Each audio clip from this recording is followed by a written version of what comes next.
À nouveau, bienvenue au Centre spatial guyanais, port spatial de l'Europe. Bonsoir Antoine. Bonsoir Thierry et bonsoir à toutes et à tous. Nous allons vivre en direct un lancement particulièrement important, celui du deuxième ATV à destination de la Station spatiale internationale. Il s'agit du 200e vol d'Ariane, quelle constance, et le premier de cette année 2011. Nous avons connu hier un arrêt de chronologie, mais tout est à nouveau prêt ce soir. Jean-Yves Le Gall, président directeur d'Arianespace, revient sur ce report de lancement.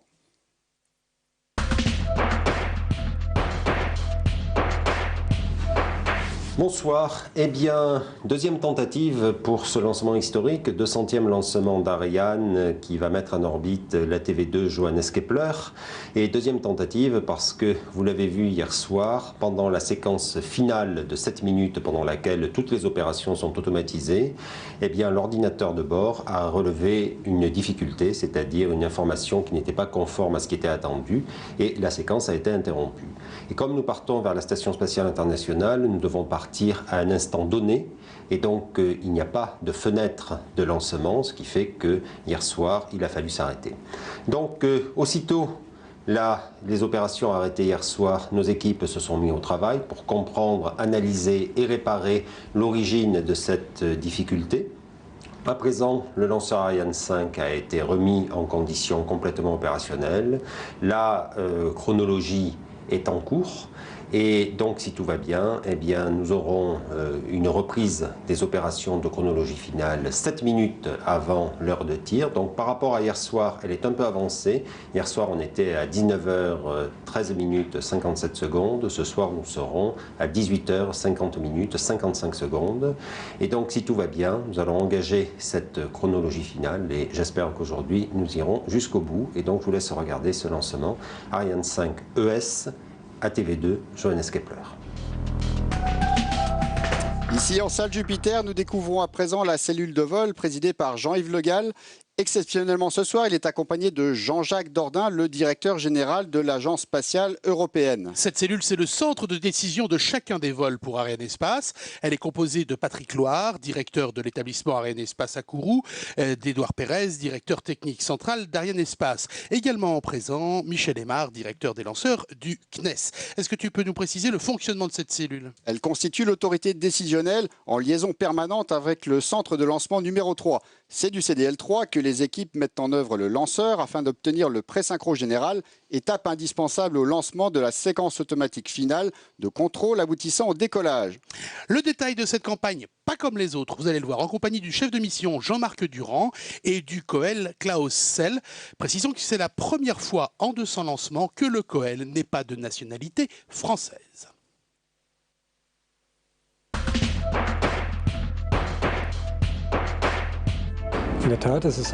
C'est une campagne particulière car c'est le 200e lancement d'Ariane. Cette campagne a démarré très tôt, directement après le vol 197. Les équipes étaient donc à pied d'œuvre dès la fin du mois d'octobre 2010. Une campagne qui a bénéficié de l'expérience du vol du premier ATV Jules Verne voilà 3 ans. Cela s'est traduit par un gain de temps sur la partie satellite. Le vol 200, cependant, a des contraintes comme tous les autres. Nous avons commencé par la préparation des installations sol et du lanceur et poursuivi jusqu'à l'arrivée de l'ATV2 au BAF. Nous avons dû travailler entre Noël et le Nouvel An afin de pouvoir accueillir Johannes Kepler, l'ATV2.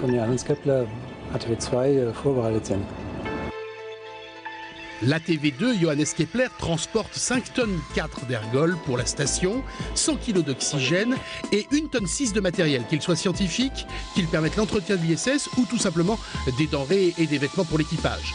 Pour ce deuxième vol, l'ESA a procédé à un chargement de dernière minute.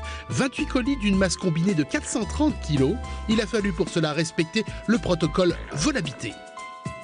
L'intégration du fret de dernière minute peut permettre à la NASA d'envoyer le plus tard possible des équipements qui sont nécessaires à la station. Sachant que nominalement, la majeure partie du fret est intégrée 3 mois avant le lancement.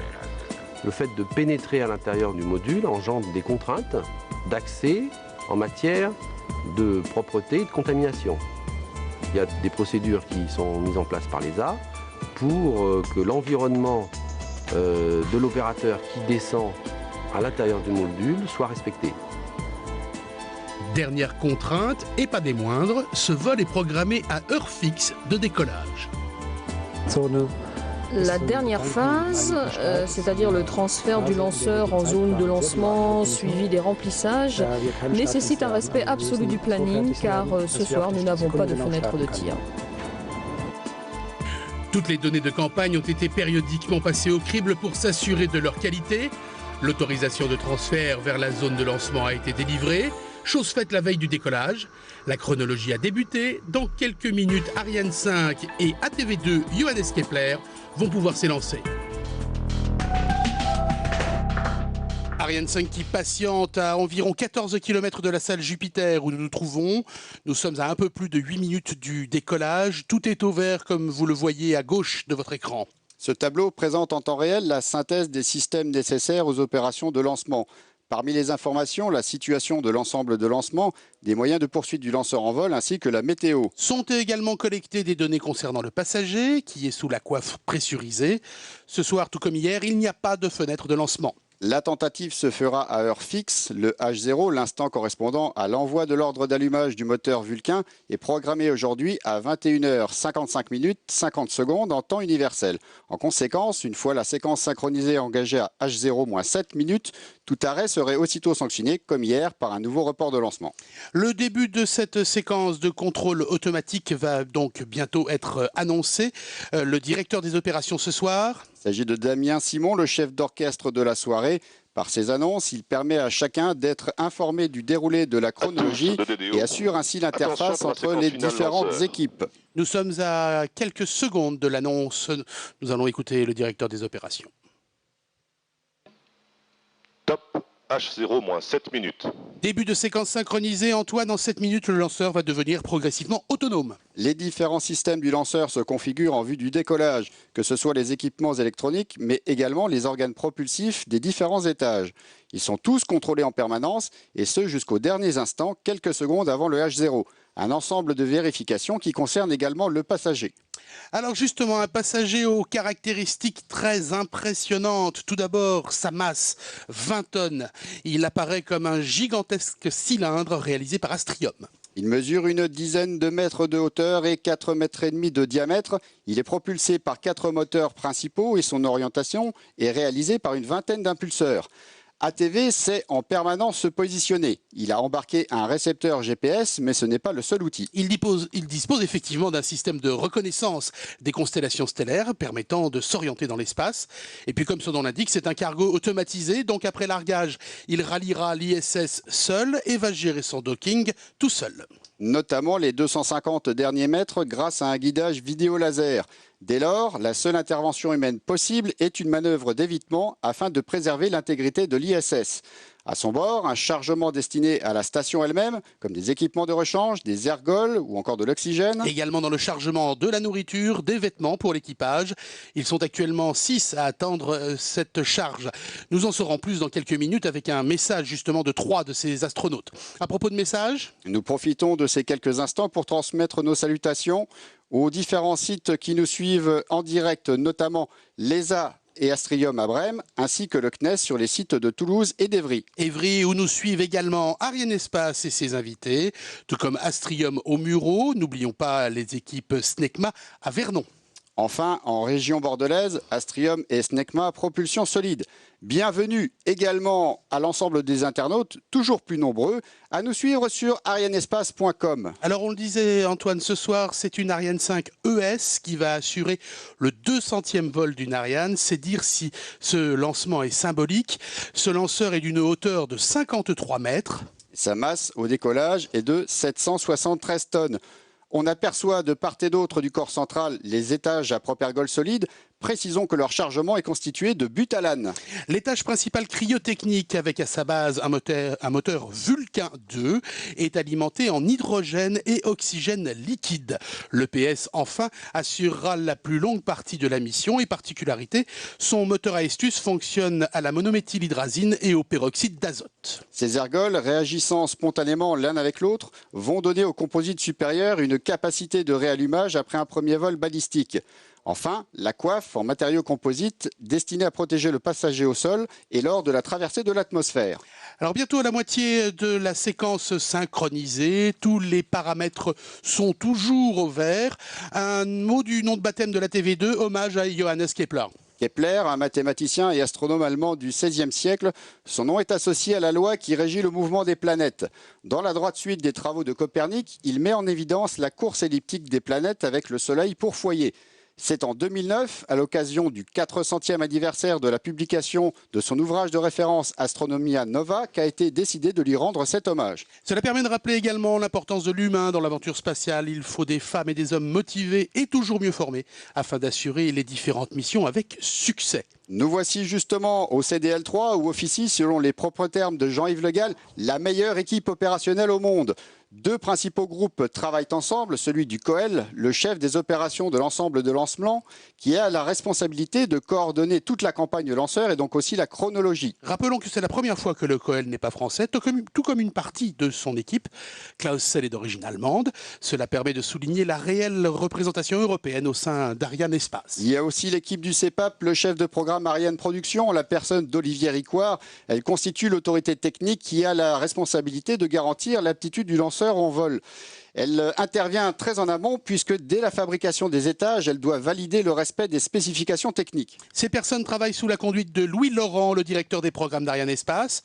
Ils sont environ 150 à 3 km de la zone de lancement dans un bâtiment, vous l'imaginez bien, blindé et étanche. Ce sont ces équipes qui interviennent directement sur le lanceur et sur les moyens sols de l'ELA et ce jusqu'au décollage. Alors Antoine, il y a un paramètre important également à suivre. C'est la météo. À elle seule, elle peut annuler la procédure de lancement. Pour le lanceur, les principaux phénomènes météorologiques redoutés sont la foudre ainsi que les vents au sol. Par ailleurs, la direction et la force des vents en altitude sont aussi analysées car les retombées pourraient mettre en danger les populations en cas de dysfonctionnement du lanceur en vol. Alors rappelons que la Guyane connaît actuellement une saison des pluies, c'est pas peu de le dire. Les averses en elles-mêmes ne sont pas gênantes, on redoute les vents ou encore la foudre, mais pas l'eau. Quelles sont les dernières nouvelles, Antoine, le dernier point météo? Le dernier exposé météo a eu lieu à H0 moins 10 minutes, il était favorable. Un mot de cette fin de séquence synchro. Les dernières étapes de configuration du lanceur sont en cours. Nous allons notamment basculer sur les alimentations électriques embarquées et les dernières barrières de sécurité vont être levées, autorisant ainsi la mise à feu du moteur Vulcain. 7 secondes après avoir procédé à une vérification des paramètres d'allumage, les EAP seront en action et Ariane 5 s'élancera dans le ciel. Attention pour H0. Tout se déroule normalement. Nous attendons l'annonce du H-1 minute par Damien Simon. Top H0 moins 1 minute.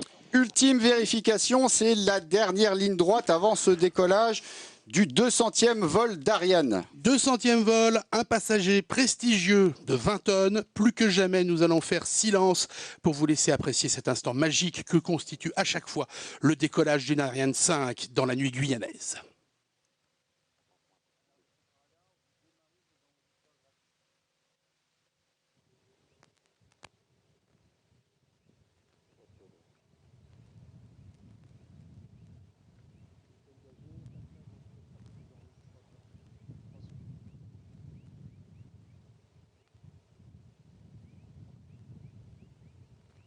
À tous de DDO, attention pour le décompte final.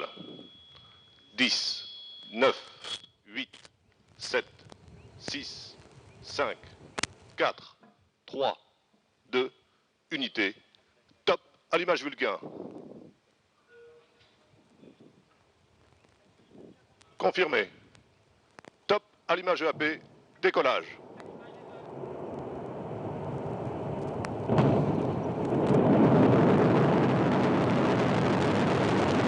Paramètres à bord sont normaux.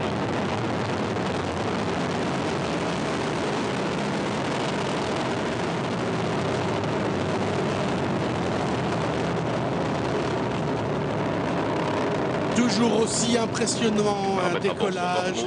Les paramètres à bord sont normaux, nous indique le DDO. Alors si dans la chronologie négative, il était important de suivre les verts, à présent vous distinguez la courbe de vol ainsi que les paramètres d'altitude et de vitesse. Attention, vitesse en km/s, une rapide multiplication par 3600 et vous obtenez des km/h. Pour l'heure, tout se passe normalement. La courbe de vol représente la trajectoire prévisionnelle du lanceur et le pointeur carré qui s'y déplace matérialise le vol réel d'Ariane 5. Une Ariane 5 qu'on entend passer actuellement au-dessus de nos têtes, le bâtiment vibre. L'essentiel de la poussée est développé au décollage et ce sont les EAP qui fournissent le plus important du travail. Chaque EAP contient 240 tonnes de propergol solide qui sont consommées à raison de 2 tonnes par seconde. Rappelons que ces étages résultent d'une coopération européenne, principalement l'Italie, l'Allemagne, la Belgique et la France, et qu'une partie de ces éléments est réalisée ici même en Guyane. Alors ces EAP, une fois allumés, il est impossible de les éteindre ou de réguler leur poussée. Je suppose qu'il faut bien synchroniser les éléments si on ne veut pas déséquilibrer l'ensemble du lanceur. Un soin tout particulier est apporté aux paramètres balistiques, notamment l'écart maximal toléré à l'allumage n'est que de 25 millisecondes. Effectivement, c'est pas beaucoup. Chaque vol Ariane présente la même philosophie. Tout élément ayant assuré son travail devient un poids mort et donc on s'en sépare. Les premiers à quitter le lanceur, ce seront les EAP. En un peu plus de 2 minutes, on a consommé en masse de propergol l'équivalent de 2 Airbus A330 avec plein et passagers. On largue alors près de 80 tonnes d'enveloppe en mer. Il s'agit dans cette opération de séparer les éléments, de les éloigner et de les neutraliser avant leur retombée dans les eaux. Une annonce va être faite d'ici quelques secondes. Séparation des EAP, ensemble d'accélération en poudre. Voilà, séparation annoncée. Pour chacun de ces EAP, ce sont 4 découpes pyrotechniques qui le désolidarisent de l'EPC. De part et d'autre, 8 fusées d'éloignement rentrent alors en action, puis 14 réglettes de neutralisation entaillent la structure afin qu'elle sombre plus vite dans l'océan. Imaginez, Ariane 5 ne pèse plus actuellement qu'une centaine de tonnes et l'EPC, avec son moteur Vulcain 2, poursuit maintenant seul son travail de poussée. L'EPC a une poussée au sol de 100 tonnes et de 135 tonnes dans le vide. À titre d'exemple, la puissance développée par la turbopompe hydrogène du moteur Vulcain est équivalente à celle de 2 TGV.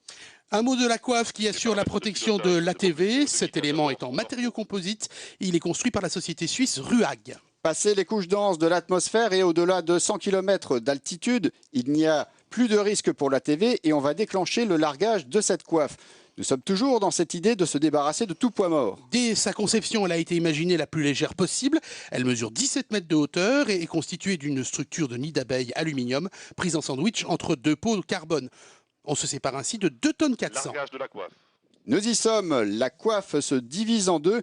Elle est bien sûr écartée du lanceur et débute sa retombée en mer. Alors, le lanceur est actuellement à un peu plus de 111 km d'altitude. L'objectif final est de 260 km. Il progresse à 2,5 km par seconde, l'équivalent de plus de Mach 7. Pour tenter d'appréhender cette vitesse, imaginez une liaison aérienne Paris-Cayenne, 7000 km, en moins d'1 heure, contre 8 ou 9 heures en Airbus. Le PC est presque à la moitié de sa mission. Il reste moins de 5 minutes de propulsion par le Vulcain. Tout de suite, un coup d'œil aux dernières informations du spatial.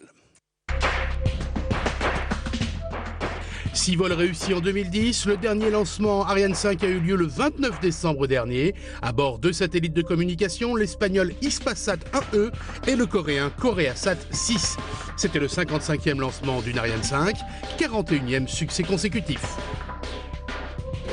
Changement d'année, 2010, ce sont 12 contrats qui ont été signés pour Ariane 5 et 7 sur Soyouz. 6 lancements réussis sur 6. 2011 est pleine de promesses. Le numéro 1 mondial du spatial prépare les vols de Soyouz et Vega depuis la Guyane. Tokyo, 19 janvier, en marge de la table ronde des industriels japonais et européens, rencontre entre Jean-Yves Le Gall et le Premier ministre japonais Naoto Kan. Elle a permis de souligner la nécessité de renforcer la coopération entre Europe et Japon dans le domaine de la recherche, mais également des activités commerciales. Nouveau contrat pour Ariane Espace. Telsat a confié la mise en orbite d'un de ses satellites en 2012. Il s'agit du 26e contrat signé entre ces deux partenaires. Jean-Yves Le Gall et le docteur Volker Liebig de l'ESA ont signé le contrat de lancement de Sentinelle 1A prévu en décembre 2012. Ce satellite s'inscrit dans un programme de gestion de l'environnement. 28 janvier dernier, Baïkonour au Kazakhstan, décollage réussi du 1766e Soyouz. Soyouz qui se prépare à son premier lancement depuis la Guyane française à l'horizon du second semestre de cette année. Avec ses charges moyennes embarquées, il complétera la gamme de lanceurs d'Ariane Espace. Vega approche du départ, les tests de qualification se poursuivent en Guyane sur un lanceur inerte complet. En ce moment, nous sommes dans la phase des essais combinés, dont la fin est prévue pour le mois de juin. Les essais mécaniques sont terminés, la maquette du lanceur est en effet complètement intégrée dans le portique Vega. Les essais électriques sont achevés pour 50%. Il reste à faire les essais fluides avec le remplissage de l'AVOM, le 4e étage de Vega, avec ses propres ergols. Cette phase très délicate s'effectuera dans le cadre de l'établissement, sous la responsabilité d'Arianespace en Guyane. Durant ces quelques mois se déroule également la revue du système de lancement dont le comité directeur est prévu pour fin juin. C'est alors que la date de début de la campagne de vol de qualification sera confirmée. Le rendez-vous avec le premier vol de Vega est pour l'automne de cette année. Alors croisons les doigts et bonne chance Vega. Ciao. Des bonnes nouvelles pour le port spatial européen avec l'avancée des chantiers Vega et Soyouz. Le mythique lanceur russe connaîtra son premier lancement depuis la Guyane courant de l'été prochain. Un site idéalement situé puisque non loin de l'équateur, ce qui garantit des performances optimales. Comme l'on dit, 3 lanceurs sur l'équateur. Le détail de la mission en compagnie d'Alexis Macaire, représentant l'autorité technique Système. Ce 200e vol est assuré par une Ariane 5 dans sa version ES. Et justement, la nature de ces ergols stockables va permettre une fin de vol en plusieurs étapes. Il est effectivement rare que le dernier moteur soit éteint puis rallumé à plusieurs reprises. Contrairement au vol standard GTO réalisé avec la version du lanceur A5ECA, pour laquelle on ne fait qu'un seul allumage de l'étage supérieur, dans le KTV, on va faire 2 allumages de l'étage supérieur qui seront séparés par une phase balistique de 45 minutes. Donc le premier boost EPS dure à peu près 10 minutes. Ce boost est réalisé au-dessus de l'Atlantique, en visibilité de la station Santa Maria aux Açores. À la fin de ce boost PS1, le lanceur est déjà sur une orbite stable avec un périgée à 140 km d'altitude et un apogée à 260 km d'altitude. Tout ce vol se poursuit au-dessus de l'Europe, au-dessus de l'Asie et se termine au-dessus de l'Australie. On réallume le PS. Ce boost PS2 dure 30 secondes. À la suite de quoi, on obtient l'orbite qu'on voulait viser pour cette mission, c'est-à-dire une 260 km d'altitude circulaire. Suite à ce boost PS2, on enclenche une phase de stabilisation du composite. C'est cette phase de stabilisation qui permettra au centre de contrôle de Toulouse d'entrer en contact avec l'ATV. Il sera alors temps de procéder au largage. ATV2 Johannes Kepler aura une semaine de révolution autour de la Terre pour rattraper l'ISS, distant de 22 000 km. Il atteindra alors 350 km d'altitude et sera prêt au docking. Antoine, nous sommes à moins d'1 minute du passage de relais avec l'étage à propergol stockable. Le PC a pratiquement consommé tous ses ergols, soit 149 tonnes d'hydrogène et 25 tonnes d'oxygène liquide. Il va être largué et il restera alors en vol 28 tonnes. En moins de 10 minutes, Ariane 5 a perdu quasiment 96% de sa masse. Perte normale de la télémesure par la station de Kourou. Le TDO va annoncer la séparation EPC. Séparation EPC sur commande de guidage. Voilà donc, et l'allumage bientôt. Séparation de l'EPC. Séparation faite. On l'a dit Antoine, une chose peu commune dans les vols Ariane 5, cet étage va être allumé 3 Allumage fois. de l'EPS.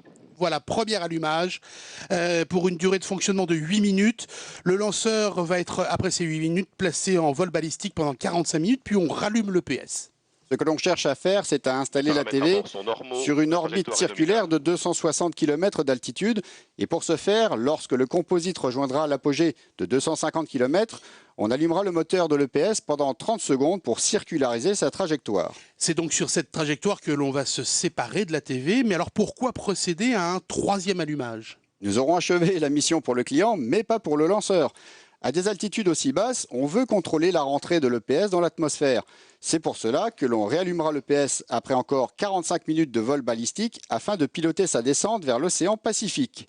Nous reviendrons d'ailleurs en détail sur cette phase un peu plus tard. Effectivement, l'EPS mesure 3,35 m de haut pour un diamètre de 5,40 m. Il pèse rempli au décalage 6,5 tonnes. Cette mission porte les couleurs de l'Agence spatiale européenne, je vous l'ai dit. Il s'agit, après de Jules Verne, de l'ATV Johannes Kepler. Eh bien, écoutons Jean-Jacques Dordain, directeur général ESA, nous préciser les enjeux de ce soir. Johannes Kepler est le deuxième ATV, Jules Verne était le premier, ça a été un coup de maître, mais Ce deuxième, c'est un ATV de production, ce qui fait tout de même une grande différence puisque c'est le premier de 4 qui vont partir à 1 an d'intervalle. C'est un véhicule exceptionnel et unique pour l'ESA puisque c'est à la fois en partie un lanceur, un satellite et puis une partie d'une infrastructure en orbite. Et même si c'est un véhicule automatique, il est compatible avec une infrastructure habitée. C'est aussi un véhicule unique pour la station puisque c'est le camion le plus lourd qui amène du fret à bord et qui effectue un rendez-vous automatique de très grande précision.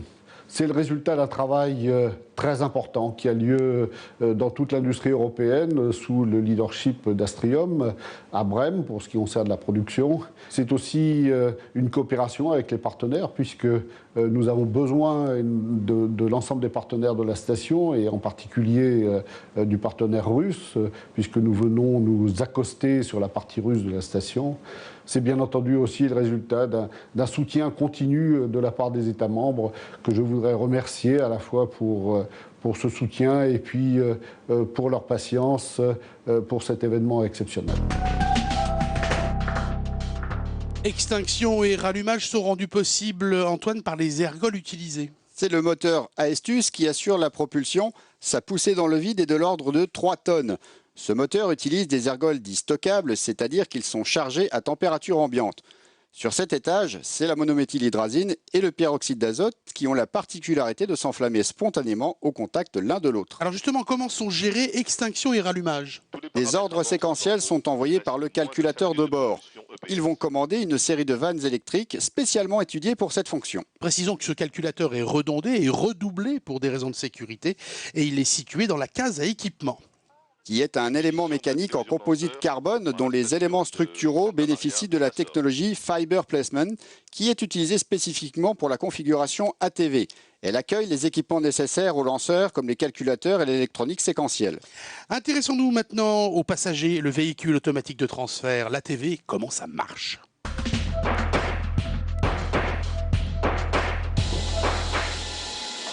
600 kg de plus que le Jules Verne, qui avait déjà établi un record, ce deuxième ATV est le satellite le plus lourd que l'Europe ait jamais lancé. Ceci a été rendu possible en grande partie par les performances accrues d'Ariane 5, avec ses propulseurs solides aux segments soudés, déjà utilisés plusieurs fois sur des vols commerciaux d'Ariane Espace. Mais la capacité de l'ATV a été augmentée, tant en volume qu'en masse, en revoyant la conception des 8 compartiments du module cargo pressurisé. Selon les nécessités de l'ISS et selon l'activité solaire, la charge moyenne de l'ATV avoisine les 6 tonnes, mais le Johannes Kepler fera bien mieux. Selon le manifeste actuel, nous embarquons 7 tonnes 1. Nous serons en pleine charge pratiquement jusqu'au dernier gramme. Ce manifeste comprend 1600 kg de fret, 435 kg de nourriture, 70 d'affaires personnelles pour les astronautes, l'expérience Geoflow de l'ESA pour étudier les mouvements convectifs de liquide, des pièces de rechange pour le laboratoire Columbus de l'ESA et pour les modules NASA de la station. Il y a également 3 caméras vidéo pour des expériences de physiologie de l'ESA, des boîtes pour les liquides non réutilisables des circuits d'eau de l'ISS et pour les relations publiques, quelques autocollants. La plus grande partie a été embarquée en septembre, mais cette seconde mission de l'ATV utilisera pour la première fois ses possibilités de chargement tardif. 28 sacs, quelques 430 kg, qui seront ajoutés au dernier moment. Puisque nous aurons fermé l'accès arrière de l'ATV, le chargement tardif aura lieu dans le bâtiment d'assemblage final. Nous ouvrirons l'interface d'amarrage russe et quelqu'un descendra par le sas et rangera ces sacs à leur place. Mais l'essentiel du chargement est du carburant.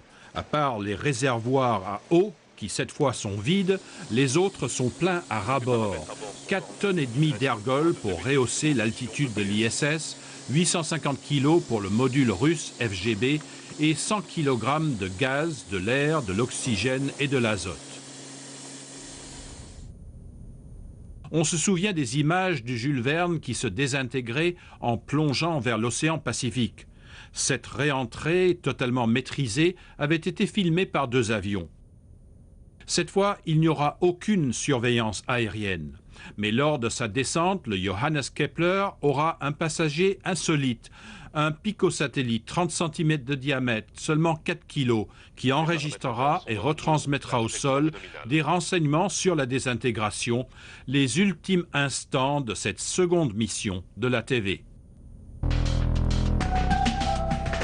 Revenons un moment sur la case d'équipement. En plus du système électrique lanceur, elle contient le système de contrôle et d'attitude du composite supérieur. Ce SCA est constitué de 2 blocs avec chacun 3 propulseurs et il est alimenté par 6 réservoirs contenant plus de 200 kg d'hydrazine. C'est donc le SCA qui va orienter le composite supérieur en fonction des données de positionnement, mais comment le lanceur connaît sa position ? Grâce à 2 centrales inertielles qui fournissent les données de base au programme de vol utilisé par le calculateur.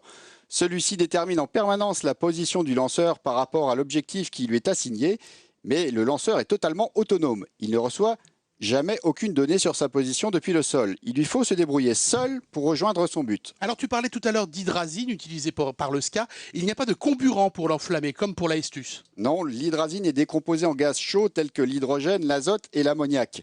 Cette décomposition est effectuée par 2 lits catalytiques successifs. Le premier contient 140 g d'iridium et le second 120 g d'un mélange de ruthénium et d'iridium. Ce sont donc ces gaz chauds qui se détendent dans les tuyères et fournissent la poussée nécessaire, de faibles poussées puisqu'elles sont au maximum de 450 newtons, environ 45 kg. On va attendre l'extinction de l'EPS sur commande de guidage. Voilà donc.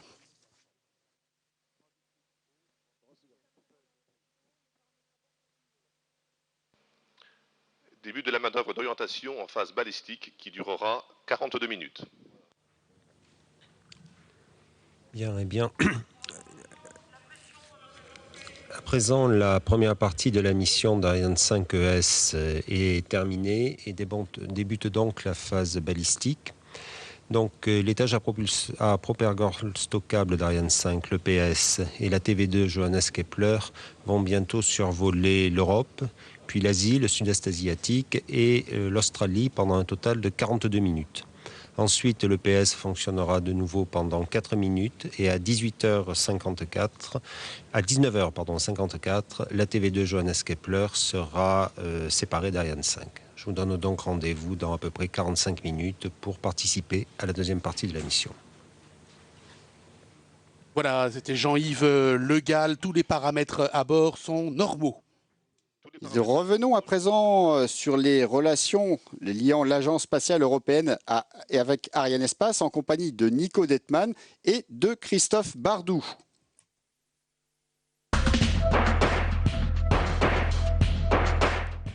Les équipes ESA et Arianespace ont su mettre à profit les enseignements de la première mission ATV Jules Verne afin d'optimiser la campagne. Par ailleurs, l'exploitation des vols commerciaux a permis de satisfaire l'exigence de performance de ce soir, puisque les 20 tonnes sont légèrement dépassées. Même si elle est sensiblement plus complexe, la mission de ce soir a bénéficié de l'expérience acquise au fil des lancements commerciaux et acquis lors de la mission ATV1. La principale différence est la masse d'ATV, 20 tonnes et 60 kg pour ATV2. Alors que ATV1 ne pesait que 19 350. Ceci est le résultat d'améliorations de performance intervenues entre-temps sur le lanceur. En particulier, à l'issue du lancement d'ATV1, nous avons effectué toute une série de retours d'expérience, que ce soit pour les opérations au CSG ou pour l'analyse de mission. Ceci a largement contribué à fluidifier la préparation de cette mission et tout ceci resservira bien entendu pour la préparation des missions ATV suivantes, en particulier ATV3 dès l'année prochaine. L'ATV, au-delà de la prouesse technique, est avant tout une aventure humaine. Plus que jamais, spatial rime avec international. Les principaux fournisseurs d'équipements de l'ATV viennent de 10 pays européens différents, sans compter les États-Unis et la Russie. La petite équipe ESA ATV est composée de 9 nationalités différentes. Je ne peux pas imaginer un projet qui soit plus multiculturel que celui-ci. C'est la raison pour laquelle je l'aime beaucoup. Il est intéressant et efficace. L'ATV constitue la contribution de l'Europe à la station spatiale qui suscite, elle aussi, une puissante mobilisation internationale. Donc, comme vous le savez, l'ATV fait partie du programme d'exploitation de l'ISS. C'est en fait un élément de la partie américaine de ce programme d'exploitation, mais il s'arrime du côté russe de la station spatiale. On a besoin d'autres véhicules tels que les véhicules japonais et russes afin d'organiser la maintenance de ce projet, ce qui en fait bien sûr le projet international le plus important jamais créé par l'homme.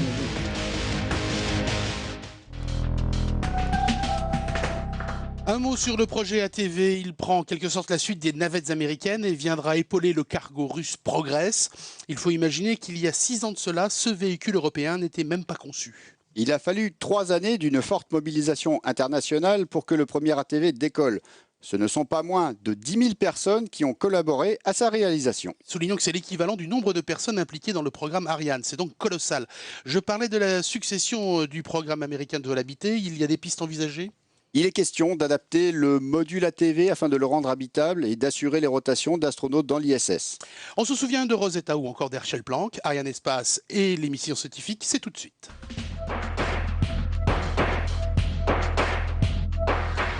L'accès à l'espace ne se limite pas au lancement de satellites géostationnaires de télécommunications. Les lancements de satellites scientifiques et en particulier les satellites institutionnels de l'Agence spatiale européenne sont l'occasion pour Arianespace de démontrer l'étendue de son savoir-faire. Sa capacité à fournir des solutions de lancement permet aux scientifiques du monde entier d'expérimenter de nouvelles technologies, mais aussi de mieux connaître et maîtriser notre environnement ou encore d'explorer notre système solaire et les confins de l'univers. Arianespace a une longue expérience en ce domaine. Firewheel fut le premier satellite scientifique lancé par une Ariane 1 en mai 1980 pour étudier la magnétosphère terrestre. On se souvient également de Topex Poséidon lancé par Ariane 4 et dont la mission était de mesurer la hauteur des océans. XMM, le télescope spatial lancé en 1999, constitua le premier succès scientifique pour Ariane 5. D'autres missions emblématiques ont suivi, comme Rosetta, lancée en 2004 à la poursuite de la comète Churyumov-Gerasimenko.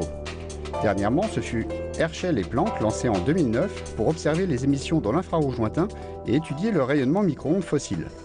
Arianespace a ainsi lancé à ce jour plus de 20 satellites à vocation scientifique, dont certains comme Mars Express et Venus Express, en partenariat avec Starsem et en utilisant le lanceur Soyouz.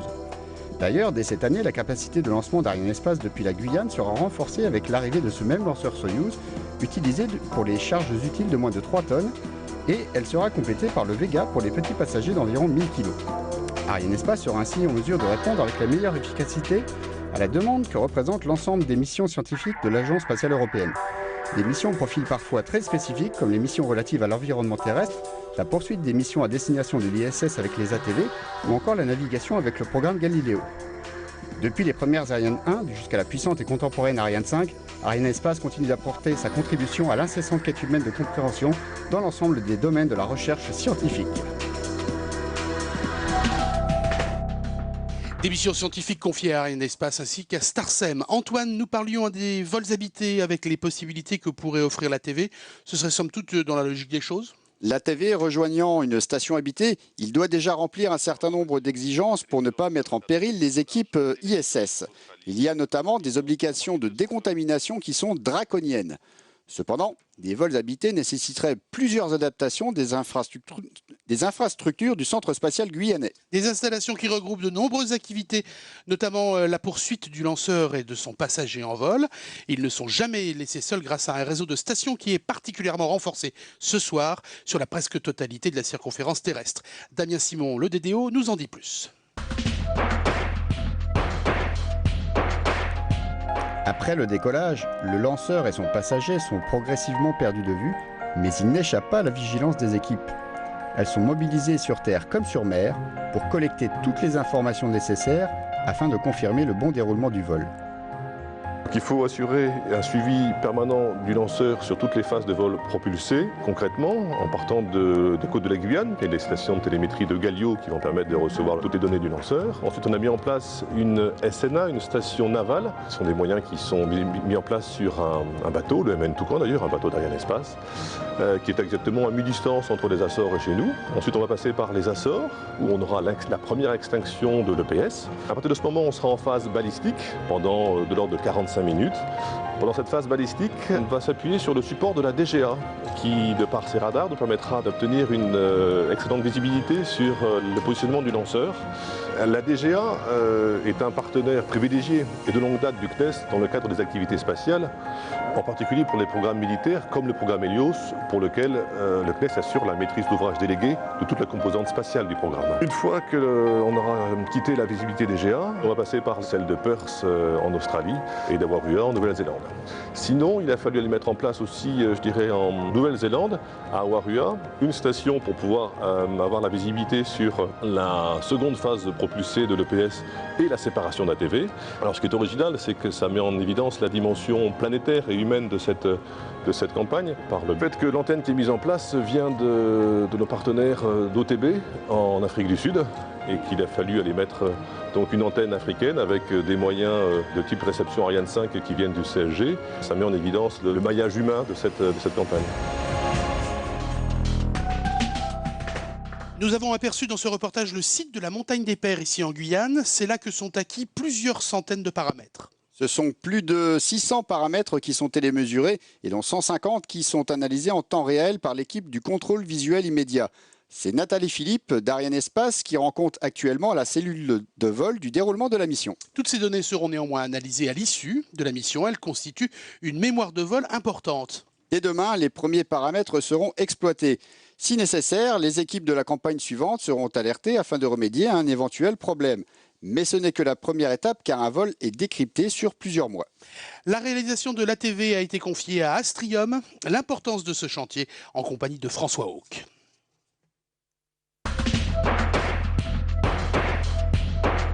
C'est un très grand jour aujourd'hui pour Astrium, puisque nous avons la conjonction de deux événements. Le premier événement, c'est le 200e lancement d'Ariane, après 41 succès d'affilée. Alors ce succès, c'est une grande fierté pour Astrium.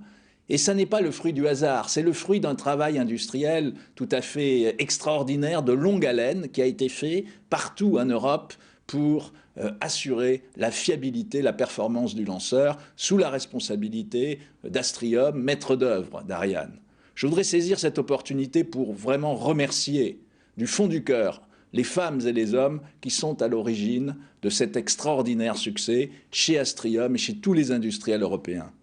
Mais je veux aussi remercier l'Agence spatiale européenne et les agences nationales, en particulier le CNES et le DLR, qui ont permis ce succès, qui nous ont fait confiance et qui ont assuré les moyens de ce succès. Le deuxième événement, c'est le lancement du deuxième ATV, Johannes Kepler, après le succès extraordinaire de l'arrimage du premier ATV Jules Verne. Là encore, je voudrais remercier les équipes d'Astrium, bien sûr, maîtres d'œuvre de l'ATV et tous nos coopérants partout en Europe. Alors, Ariane, l'ATV, nous avons là deux exemples du grand succès de l'industrie spatiale européenne, de son niveau de technologie exceptionnel. Et je voudrais vraiment remercier une nouvelle fois les gouvernements européens qui ont permis à l'aventure spatiale européenne de démarrer. Je dis démarrer parce qu'on est vraiment au tout début de l'aventure spatiale européenne. On est au tout début de tout ce que l'espace peut apporter aux citoyens européens. Et il faut continuer maintenant. Il faut développer encore Ariane, il faut tirer toutes les conséquences de l'ATV en particulier, et vous pouvez croire vraiment en notre ambition et vous pouvez nous faire confiance.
Nous sommes toujours en phase balistique et ce jusqu'à H0 plus 59 minutes. Que se passe-t-il à bord, Antoine? Le composite supérieur est actuellement exposé aux rayons solaires. Il a été positionné nez vers le sol en raison des contraintes thermiques. Il est passé en mode rotatif dit barbecue, de façon à ce que l'ATV n'ait pas toujours le même côté présenté au soleil. Nous allons prendre la direction du CNES, c'est là de Toulouse, pardon. C'est là que le CNES a installé son centre de suivi des satellites. Car après la séparation, il faut assurer la mise en œuvre de l'ATV. Lors des phases d'arrimage et d'accrochage de l'ISS, Toulouse sera épaulé par le centre américain de Houston et le russe de Moscou.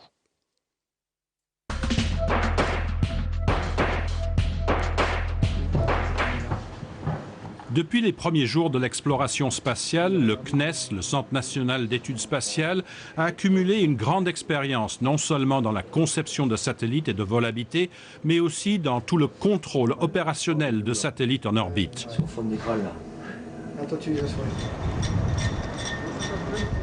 La décision de créer le centre de contrôle de l'ATV, l'ATVCC, au Centre spatial de Toulouse, a été prise en 1998 et installée en 2002. Il a la responsabilité de conduire pour l'Agence spatiale européenne la coordination de toutes les phases de vol de l'ATV. L'objectif, il est dans 6 mois, 7 mois. Il assure donc les liaisons entre les centres des partenaires pour les opérations liées à l'ISS. Le centre de contrôle de la NASA à Houston, celui des Russes à Moscou, sans oublier les astronautes dans la Station spatiale internationale. Il est aussi en liaison étroite avec le centre ESA de gestion du réseau terrestre situé au centre de contrôle du laboratoire Columbus en Allemagne. Le vol inaugural de l'ATV en 2008 avait nécessité 2 jours de démonstration afin de valider les procédures de rendez-vous et d'amarrage automatisé et les manœuvres anti-collision. Une plaque Jules Verne, aujourd'hui accrochée à Houston, témoigne du succès de cette première mission. Bon, c'est une anecdote certes, mais ça prouve quand même que l'ATV est rentrée, donc du coup réellement, physiquement, dans le centre de contrôle à Houston, mais surtout dans ce monde fermé des opérations vols habités. Pour chaque mission, l'ATVCC établit avec ses partenaires le plan de vol, le calendrier des opérations et valide le bon fonctionnement de tous les systèmes complexes du véhicule. Après le lancement et la séparation du satellite, il surveille et contrôle chaque phase du rendez-vous et de l'amarrage à l'ISS. Ceci comprend par exemple la vérification du bon déploiement des panneaux solaires et des antennes, et puis la mise à feu des moteurs de l'ATV lui permettant de rehausser son altitude pour atteindre celle du complexe orbital. La préparation d'une mission ATV prend près d'1 an, et puisque l'ATV Johannes Kepler est la première d'une série de vols réguliers, avec de nouveaux ingénieurs qui doivent s'intégrer dans les équipes, le CNES et l'ESA ont mis en place de nouvelles structures de formation. On a mis en place ce qu'on appelle une Training Academy, qui est un ensemble de cours qui mêle des cours pratiques, qui mêle des cours théoriques individuels, des cours pratiques par équipe, jusqu'à des simulations, y compris avec les partenaires, pour être prêt à mener ces opérations. Le cursus existe. Le jour venu, ces ingénieurs, à leur console, peuvent alors réagir presque instinctivement au moindre incident, agissant en équipe et dans un calme olympien, malgré toutes les difficultés. À la fin de la mission, l'ATVCC supervise le désamarrage du véhicule de l'ISS et puis commande les manœuvres qui désorbiteront l'ATV, entraînant sa désintégration dans l'atmosphère au-dessus du Pacifique. Même si de nombreuses mesures de sécurité ont été intégrées dans les procédures, il reste une certaine tension dans les salles de contrôle à chaque étape du vol. Cela ne deviendra jamais un travail de routine, surtout avec des vies humaines en jeu, celles de l'équipage de l'ISS. Mais pour tous, chaque instant d'une mission restera magique. Voir un ATV qui approche de la station spatiale en temps réel sur un grand écran, avec une salle de contrôle qui vibre à la vitesse de l'approche de l'ATV, ça restera magique. Même quand je revois les images 2 ans après, ça me fait encore des frissons, donc je ne vois pas comment les gens qui le découvrent, ça peut être autrement.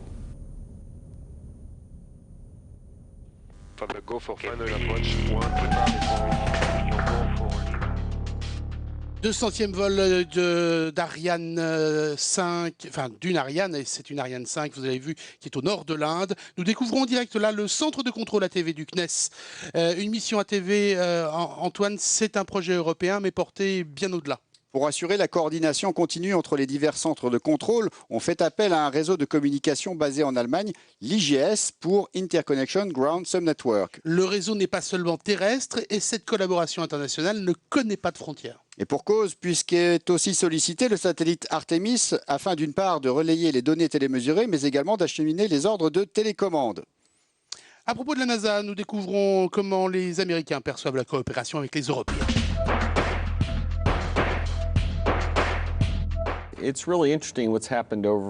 C'est très intéressant de voir ce qui s'est passé depuis toutes ces années, depuis le début du partenariat et la construction de l'ISS. Au début, les États-Unis pensaient que la navette spatiale fonctionnerait pendant toute la durée de vie de l'ISS.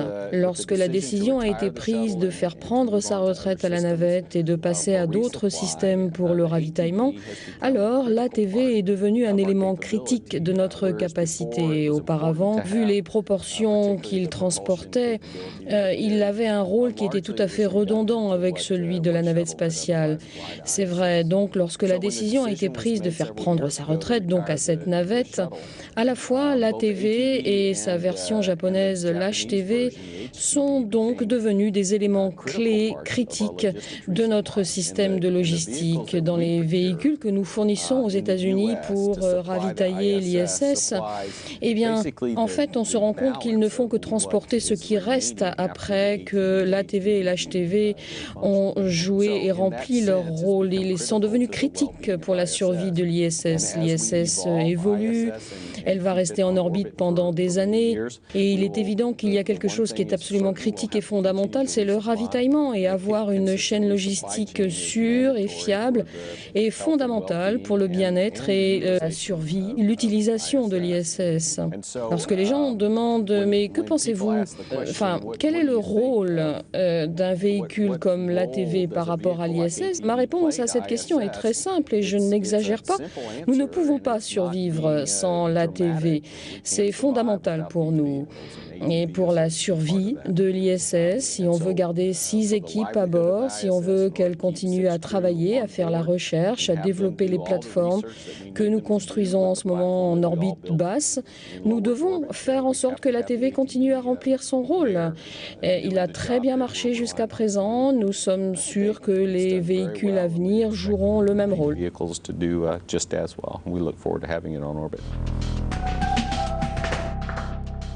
On aura bien compris que l'aventure spatiale ne se joue plus à la simple échelle d'un État. Il faut prendre la mesure de la mobilisation humaine nécessaire, notamment pour ravitailler les astronautes de l'ISS. Pendant des décennies, le spatial s'est résumé aux États-Unis et à la Russie. En une trentaine d'années, les Européens ont fait leurs preuves et se sont imposés comme interlocuteurs de valeur, au point récemment d'occuper le devant de la scène. Et cela parce qu'une recherche européenne est bien vivante et qu'une industrie tout aussi européenne a émergé afin de concrétiser tous ces projets. Ce sont des milliers de femmes et d'hommes qu'il faut associer aux réussites spatiales. Au service ce soir d'une demi-douzaine de personnes. Direction l'ISS justement, où nous rejoignons 3 des 6 astronautes qui circulent actuellement à 27 000 km/h autour de la Terre.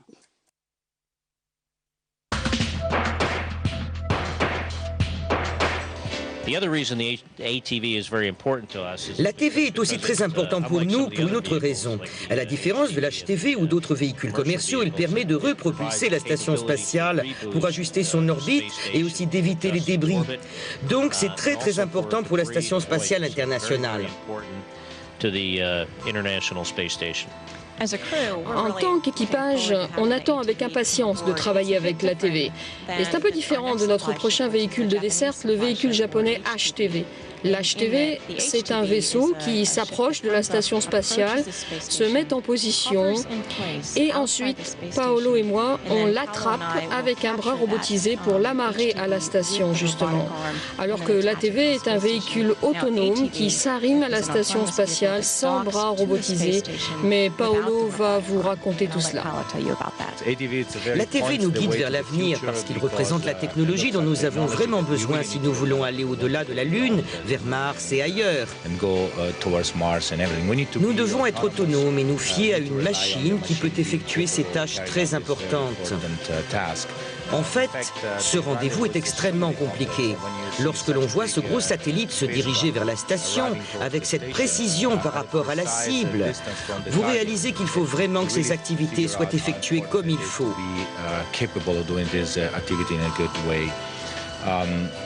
Bien sûr, on attend aussi la TV parce qu'il amène du ravitaillement pour la station, mais également parce qu'il contient des affaires personnelles, comme des vêtements.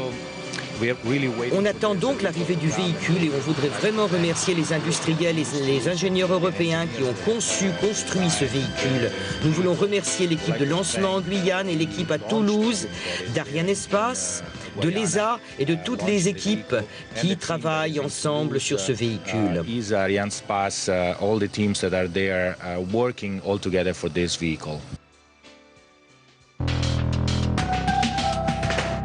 Nous avons entendu Scott Kelly qui dirige la station internationale. Son frère jumeau Mark est également astronaute de la NASA et devrait lui succéder prochainement dans l'ISS.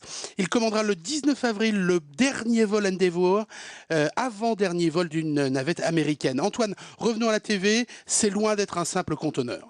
L'ISS, comme tout objet en révolution autour de la Terre, voit son orbite se dégrader et redescend lentement, de 50 à 100 mètres par jour. C'est là qu'intervient la TV. Une fois arrimé, il va allumer ses moteurs et rehausser la position orbitale de la station d'une quarantaine de kilomètres.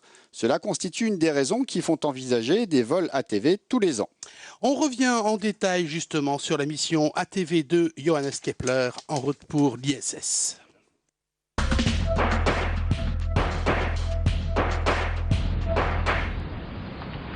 En novembre dernier, la Station spatiale internationale, avec ses 14 modules, son labyrinthe de couloirs, ses zones de vie et de laboratoire, fêtait son 10e anniversaire. Son assemblage étant pratiquement achevé, 2011 est un tournant pour l'ensemble orbital et pour ses partenaires internationaux. Et pour en profiter au maximum, tout le monde est d'accord pour prolonger son exploitation au moins 10 ans. L'Europe, pour sa part, avec son laboratoire Columbus, le module logistique multi-usage, MPLM, le module Node 3 et la Cupola, sa tourelle d'observation et de contrôle, veut que ses astronautes en profitent pleinement. Et l'ATV est un élément clé dans cette stratégie.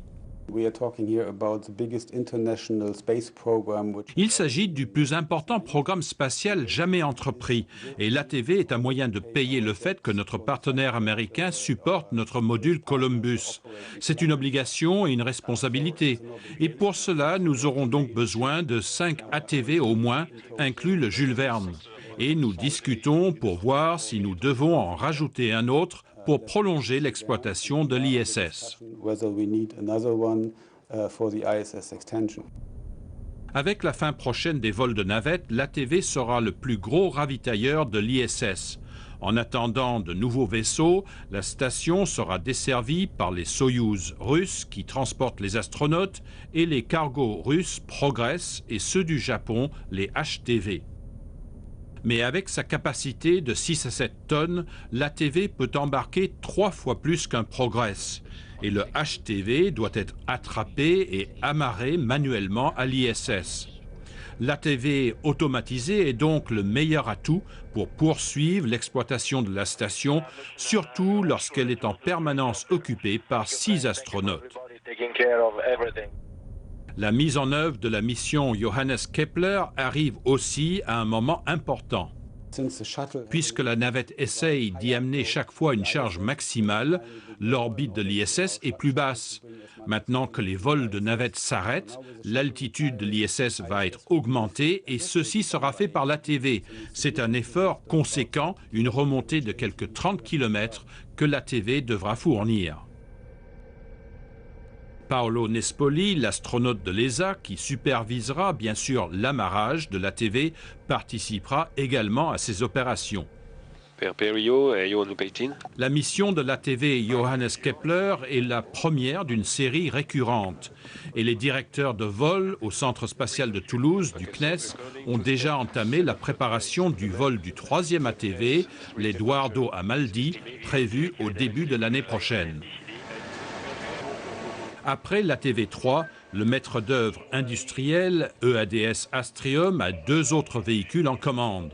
L'ESA, avec ses pays membres, a commencé l'examen d'une proposition budgétaire pour rajouter un véhicule. Si l'Europe doit poursuivre la recherche médicale, scientifique et technologique dans cette station et l'utiliser comme tremplin pour des missions vers la Lune ou plus loin dans l'espace, il n'y a guère d'alternative à l'ATV pour desservir l'ISS durant les prochaines années.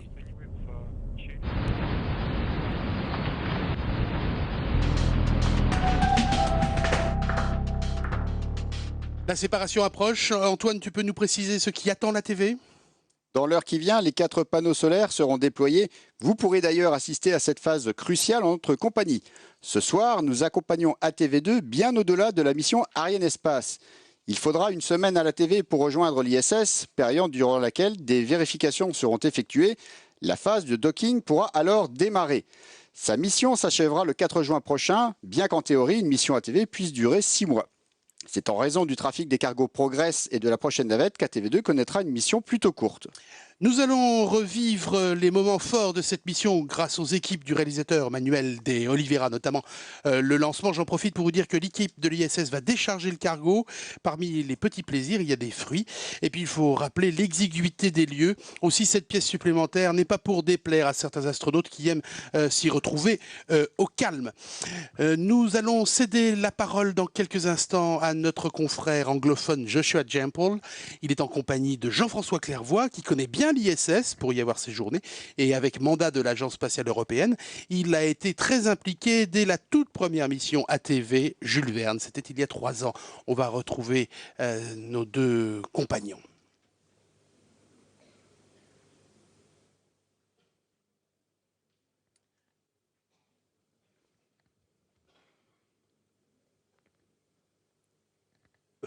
Alors que là, on assiste justement aux différentes phases.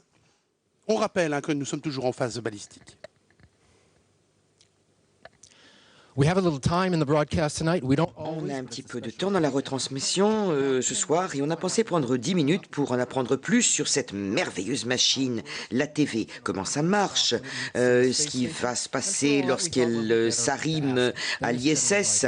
Et qui, mieux que Jean-François Clairvoy de l'ESA, l'Agence spatiale européenne, pourrait nous répondre. Jean-François est un astronaute chevronné, il a participé à 3 missions dans la navette américaine. Et il a joué un rôle très important dans la conception et le développement de la TV, surtout tout ce qui est astronaute. Donc Jean-François, merci d'être avec nous. Bonsoir.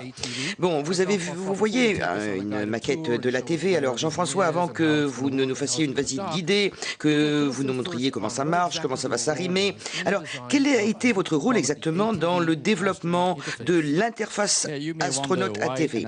Alors, vous allez peut-être vous demander pourquoi il y a un astronaute qui a joué un rôle, puisque ça n'est pas un vol habité. Oui, mais lorsqu'il s'arrime, l'équipage joue un rôle. Et donc, je devais défendre l'intérêt de l'équipage, non seulement du point de vue de la sécurité des opérations, mais tout ce qui était formation. Il a fallu que nous concevions la formation qui était nécessaire aux astronautes dans ce cas.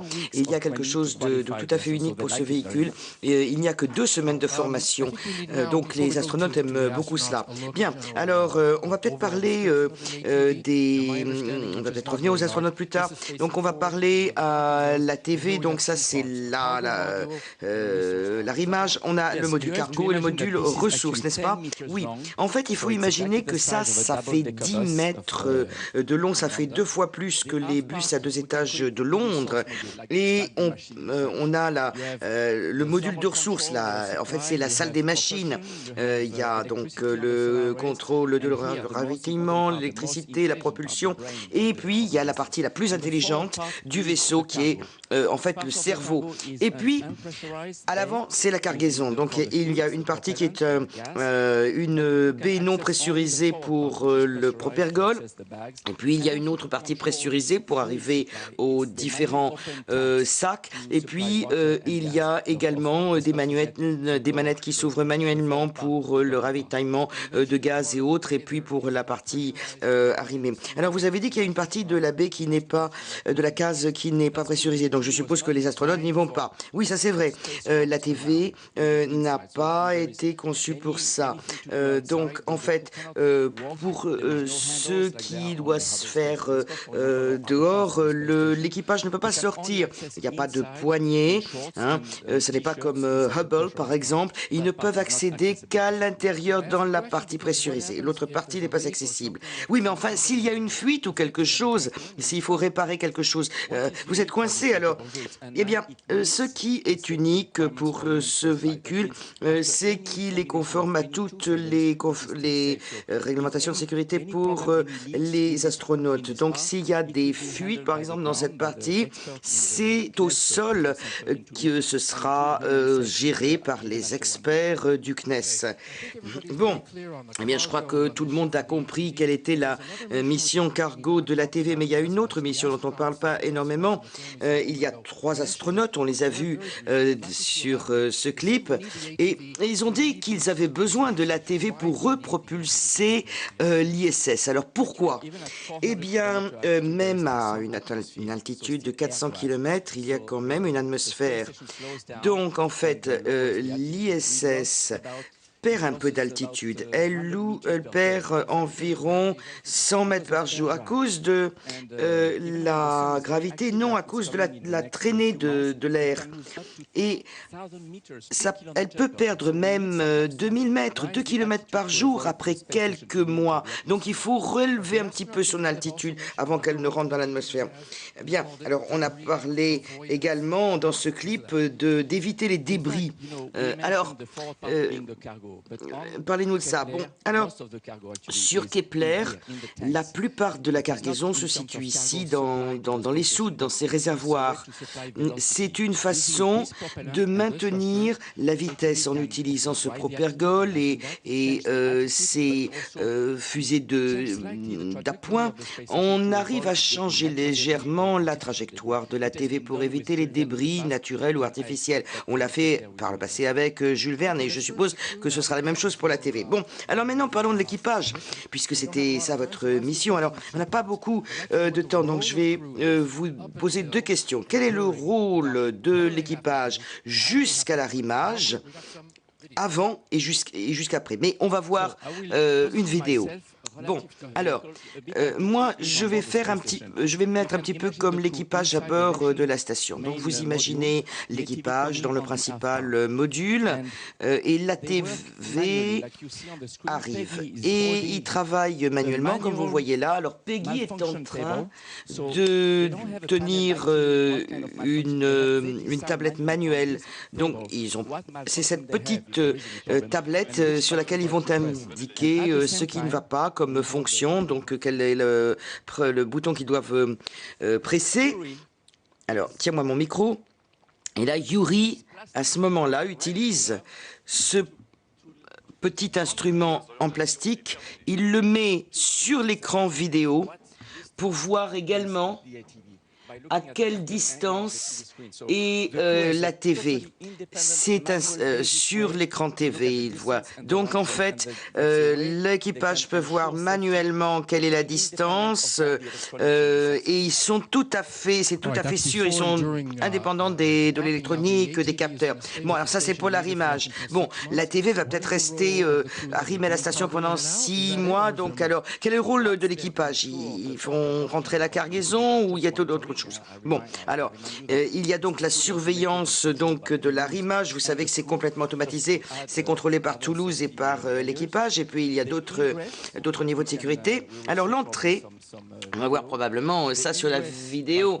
Eh bien, il rentre en poussant la porte de la TV et il rentre dans ce sac et puis ils ont tous ces sacs où il y a également du courrier, des choses qui viennent de la famille, mais également des pièces détachées, des vêtements, que sais-je, des outils. Et puis, ils peuvent après ouvrir ce robinet manuellement à l'arrière pour le panneau de contrôle et avoir de l'oxygène pour la station. Bon, alors, l'ATV fait partie des différents vaisseaux qui desservent la station. Il y a le russe Progress, il y a la navette, plus pour longtemps, et puis il y a également un nouveau HTV japonais. Alors, comment est-ce que vous compareriez ces différents vaisseaux? Bon, enfin, l'HTV, c'est à peu près la même taille, mais seulement 15-16 tonnes, alors que Kepler, c'est 20 tonnes.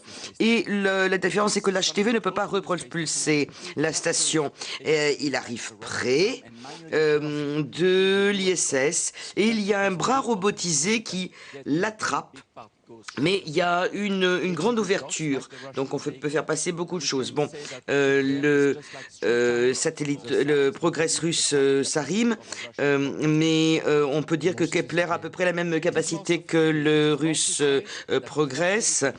Bon, mais il est plus sophistiqué. Oui, il est peut-être plus précis, mais vous savez que ce véhicule de 20 tonnes s'arrime avec une précision de 1 cm, alors que 20 cm de précision suffirait. Donc ça nous permet en Europe d'avoir le savoir-faire pour les futures explorations dont nous avons besoin. Bon, super. Alors on a le temps encore pour 2 questions. Alors les premiers astronautes, si je me souviens bien, sont arrivés en 2000. Et 11 ans plus tard, est-ce que l'on vit mieux pour une certaine durée à bord? Bon, eh bien, l'équipage, je dirais, a su gérer les débris. Maintenant, il a appris à cela.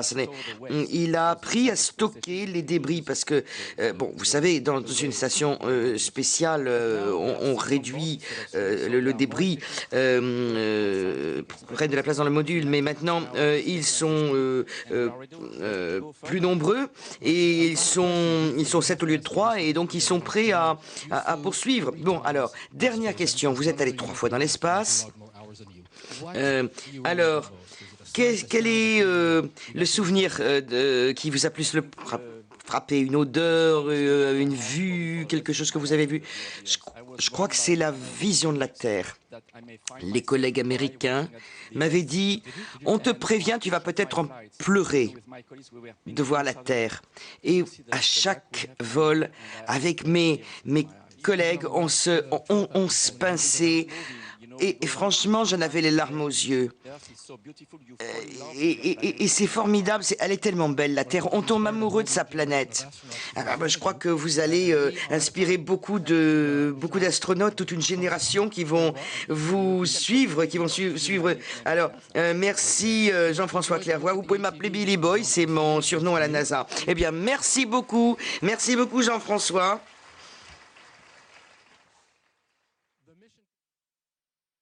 La mission de la TV va arriver dans 4 ou 5 minutes, mais avant la combustion de l'étage supérieur, on ne veut pas manquer ça, on va renvoyer la parole à Alex, Thierry et Antoine dans leur cabine de commentateurs. Merci Josh et merci à Jean-François Clairvoy qui va venir nous rejoindre pour la fin de cette émission. Les paramètres à bord sont normaux et on nous signale logiquement un allumage d'EPS. Extinction EPS sur commande de guidage. Voilà donc le rallumage et on l'avait dit, c'était 30 secondes seulement, c'est ça Antoine? Une trentaine de secondes afin de le positionner avec les paramètres requis avant le largage. Rappelons ces paramètres d'injection, une orbite circulaire attendue de 260 km et une inclinaison de 51,63 degrés. Nous sommes à un peu plus de 3 minutes de la séparation, un moment particulièrement important. Car effectivement, la précision de l'injection conditionne la consommation d'ergol de la TV et donc son potentiel résiduel au profit de la station.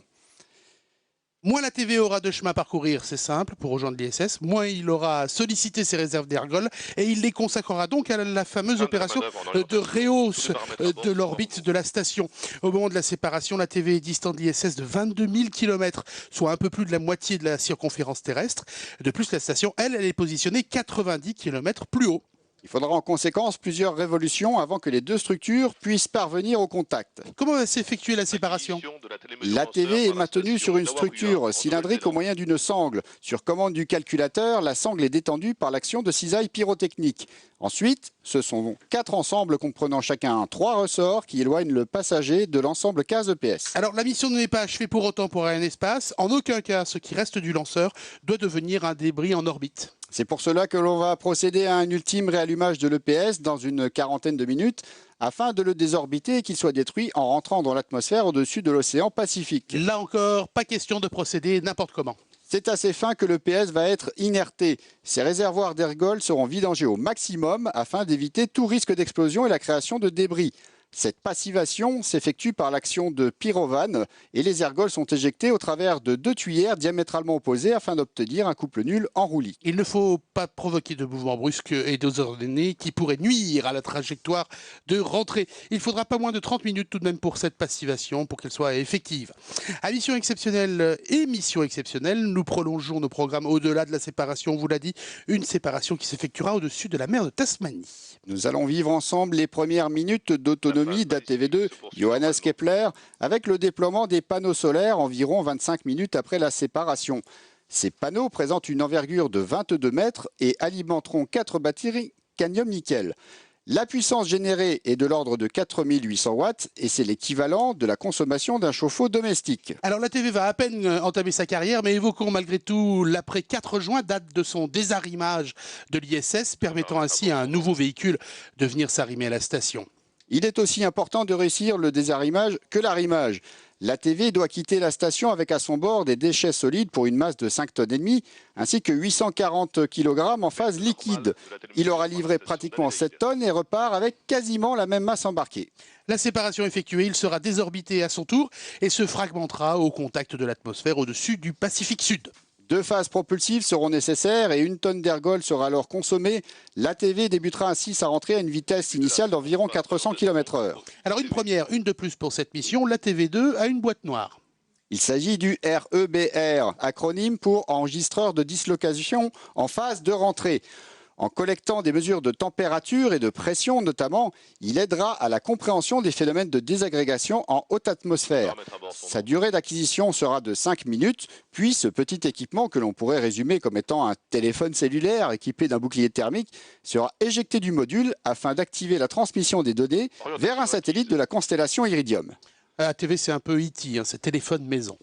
Voilà, dans quelques secondes, nous allons attendre l'annonce de la séparation ATV. Séparation d'ATV2 Johannes Kepler. Voilà, donc Jean-Yves Le Gall, Jean-Jacques Dordain, Arianespace, ESA. Nous avons donc ce soir le deuxième ATV qui est largué, qui débute sa carrière. Dans quelques instants, il y aura les différentes allocutions officielles. Les équipes de Manuel de Oliveira vont nous faire revivre justement ce lancement. Je le disais, toujours aussi impressionnant un décollage d'Ariane 5, alors que Jean-François Clairvoy nous rejoint pour la suite de cette émission. Restez bien avec nous, nous sommes encore ensemble pour une bonne demi-heure, puisque nous allons vivre le déploiement des panneaux solaires.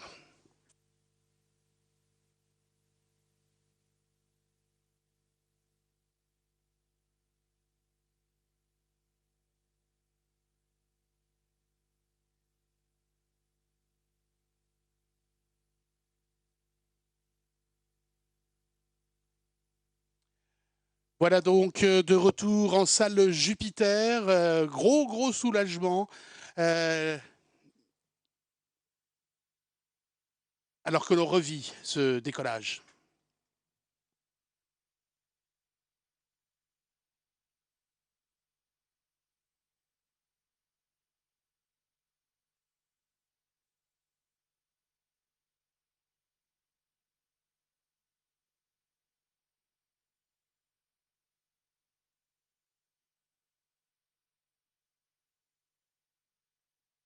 Dans les prises de parole ce soir, Jean-Yves Le Gall, Jean-Jacques Dordain pour l'Agence spatiale européenne.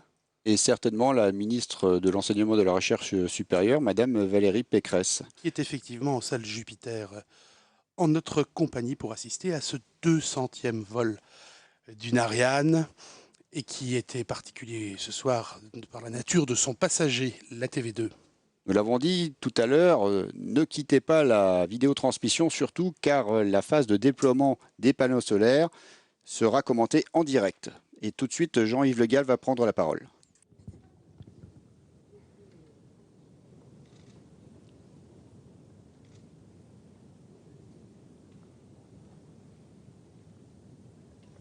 Madame le ministre, chers amis, comme vous venez de le voir, l'Europe vient de connaître un nouveau succès avec la mise en orbite parfaite de la TV2 Johannes Kepler par Ariane 5. Ce lancement était exceptionnel. D'abord, c'était le 200e lancement d'une Ariane et donc une étape particulièrement importante pour l'Europe spatiale. Ensuite, c'était la deuxième fois que l'Europe contribue à la desserte de la Station spatiale internationale. Et enfin, c'était le premier des 12 lancements qu'Ariane Espace prévoit de réaliser cette année, 9 depuis le Centre spatial guyanais et 3 depuis Baïkonour.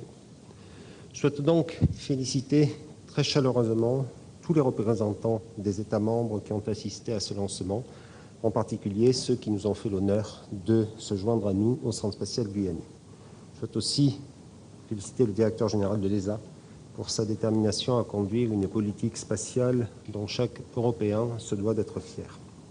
Car ce succès, c'est celui de l'Europe tout entière, de l'Allemagne et du DLR, qui a toujours soutenu et participé activement aux vols spatiaux habités et qui, en 1995, a fait décider la TV. De l'Italie et de l'Asie, qui jouent un rôle majeur dans la station. C'est d'ailleurs un astronaute italien, qui, je crois, vient de téléphoner à M. Dordain, qui, la semaine prochaine, accueillera la TV dans la station. De la France et du CNES, bien sûr, qui a développé le lanceur Ariane 5 ES et qui assure avec l'ESA les opérations de contrôle en orbite de la TV. Et bien sûr, je n'oublie pas, Monsieur le ministre, de tous les autres États européens. Ce succès, c'est également celui d'Astrium et de l'industrie spatiale européenne qui ont développé le véhicule spatial le plus complexe jamais fabriqué en Europe, qui ont fabriqué le lanceur qui l'a mis en orbite et qui joue ainsi dans la cour des grands. Ce succès, c'est encore celui du Centre spatial guyanais qui confirme qu'il fait partie du club très fermé des cosmodromes avec Baïkonour, Cap Canaveral et Tanegashima au Japon qui desservent la station. Il est clair que la qualité des installations que nous trouvons ici, la qualité de l'accueil que nos partenaires internationaux trouvent en Guyane, y sont pour beaucoup. Ce succès, c'est enfin celui d'Ariane Espace qui a coordonné toutes les opérations ayant conduit à ce lancement, qui était le 42e succès d'affilée d'Ariane 5 et le 4e lancement parfait que nous venons d'effectuer en 3 mois et demi. Madame le ministre, vous vous en souvenez, lorsque M. Dordain et moi-même vous avions invité à assister à ce lancement le 1er octobre dernier, nous avions dit que nous lancerions encore 3 Ariane 5 en 2010 et la TV2 Johannes Kepler en février. Donc tout simplement de le faire. Et je vous suis très reconnaissant d'avoir accepté de patienter un jour de plus. Ça ménageait un peu le suspense.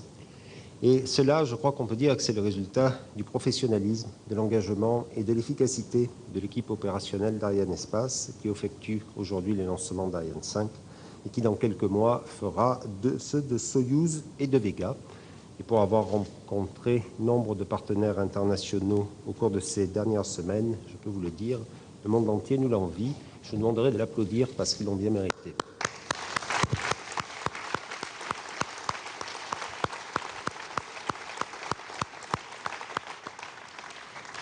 À présent, notre mission est terminée. Nous allons suivre ensemble la progression de la TV2 Johannes Kepler jusqu'au déploiement de ces panneaux solaires. Et donc, en attendant, j'ai le plaisir de céder la parole à M. Jean-Jacques Dordain, directeur général de l'ESA, et ensuite, Madame le ministre, Mme Valérie Pécresse, ministre de l'Enseignement supérieur et de la Recherche. Merci.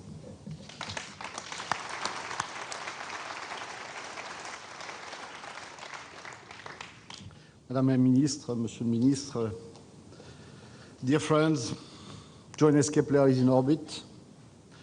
Johannes Kepler est en orbite.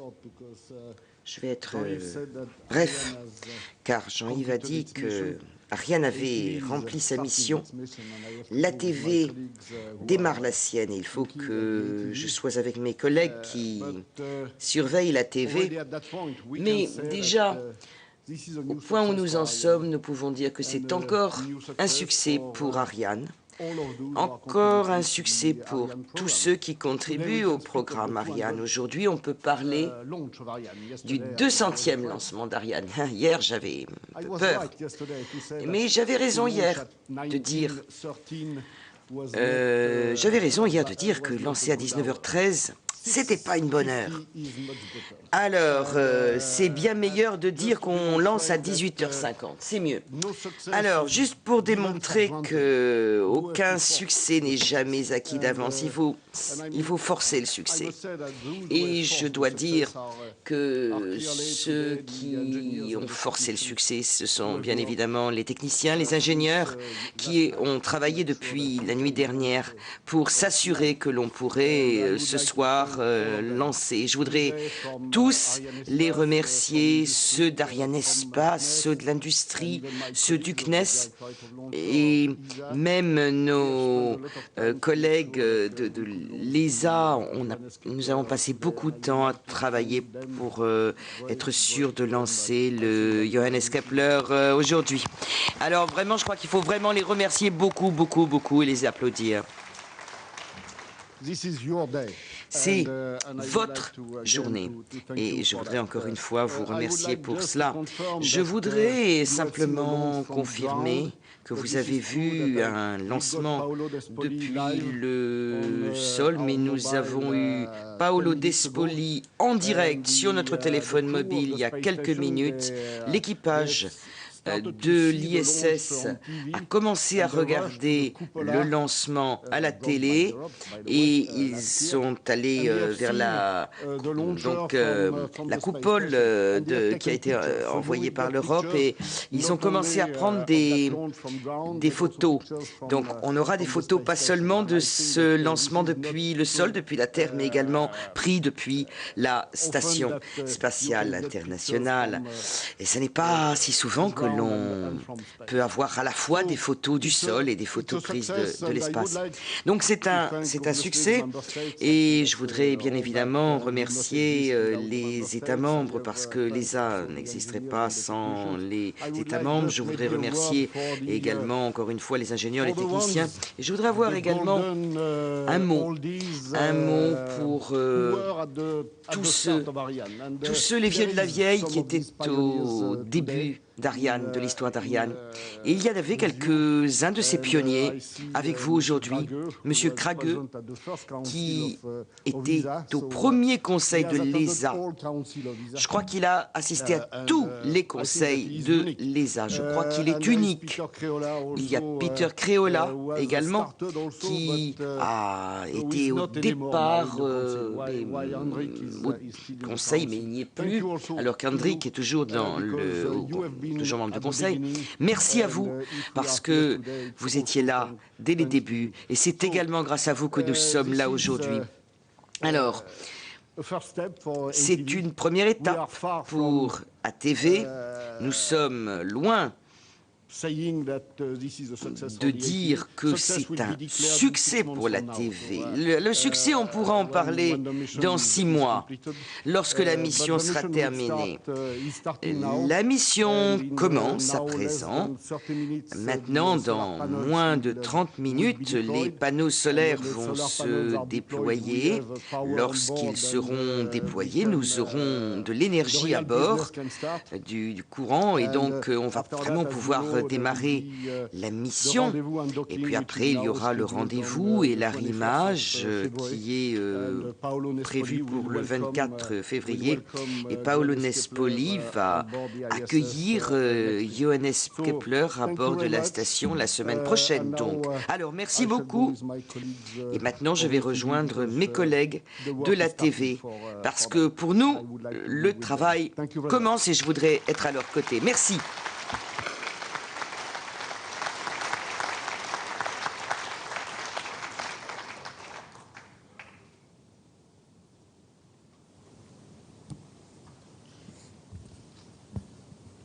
Merci, cher Jean-Yves Le Gall, merci, cher Jean-Jacques Dordain, pour nous avoir donné toutes ces émotions ce soir. Moi, je voulais dire, et je crois que je parle aussi au nom de mon collègue Damas Ivan, je voulais vous dire que c'est une grande fierté française, une grande fierté européenne, que d'avoir vécu ces moments, de voir aujourd'hui Ariane être vraiment une référence, de voir aussi l'industrie spatiale européenne capable de concevoir un véhicule, un cargo de l'espace aussi sophistiqué que l'ATV. Alors vraiment, on a vécu avec le report de 24 heures. En réalité, vous nous avez donné encore plus d'émotions. On a vécu vraiment... En fait, j'arrivais en me disant, bon, finalement, ça marche à chaque fois. C'est un peu banal, c'est un vol, c'est le 200e vol. Alors ça, bon, qu'est-ce qu'il y a de nouveau? Et puis en fait, quand on vit un report, finalement, on vit la tension que ressent l'équipe à chaque vol, j'imagine, et la peur de l'échec qui en réalité est dans chaque vol. Et je crois que ça a été le suspense qui nous a donné encore plus la sensation du bonheur et de la joie qui nous envahit aujourd'hui. Alors je voudrais vraiment féliciter toutes les équipes du CNES, les équipes de l'ESA, les équipes des agences spatiales des États membres et les équipes de tous les ingénieurs et les techniciens de l'industrie spatiale qui ont participé à cette magnifique aventure, les équipes opérationnelles d'Ariane Espace, bien sûr, qu'on va aller saluer tout à l'heure, et leur dire que je sais qu'ils ont vraiment mis les bouchées doubles pour que dans ces 24 heures, eh bien, tout soit réparé. Je les remercie parce que je suis restée spécialement pour voir ce décollage et ce lancement, et je suis vraiment, vraiment très heureuse que ce soit un formidable succès. Alors c'est une année extraordinairement prometteuse pour le Centre spatial guyanais, parce que eh bien, nous allons avoir beaucoup de lancements, Soyouz très vite, j'espère, et puis bientôt Vega. Donc c'est une formidable année 2011 qui commence sous les meilleurs auspices. Alors un grand, grand bravo et un grand merci à tous.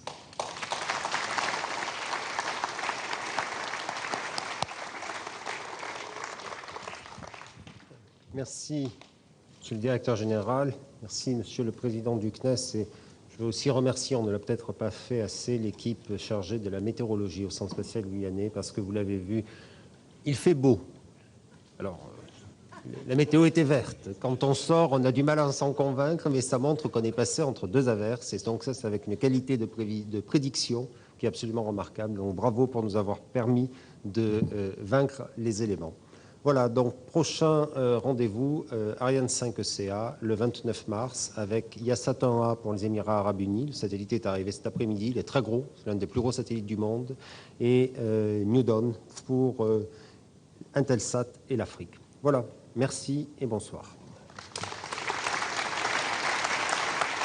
Voilà donc pour ces déclarations officielles, mais vous restez en notre compagnie, on vous l'a dit, nous allons continuer cette émission et cette mission surtout. Mais avant toute chose, un hommage pour ce 200e vol d'une Ariane ici en Guyane.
Voilà donc, restez en notre compagnie. La TV2, Johannes Kepler entame à peine sa carrière, alors que tout le monde est soulagé sur les bancs ESA, comme vous pouvez le voir, avec Jean-Jacques Dordain souriant, et on peut le comprendre.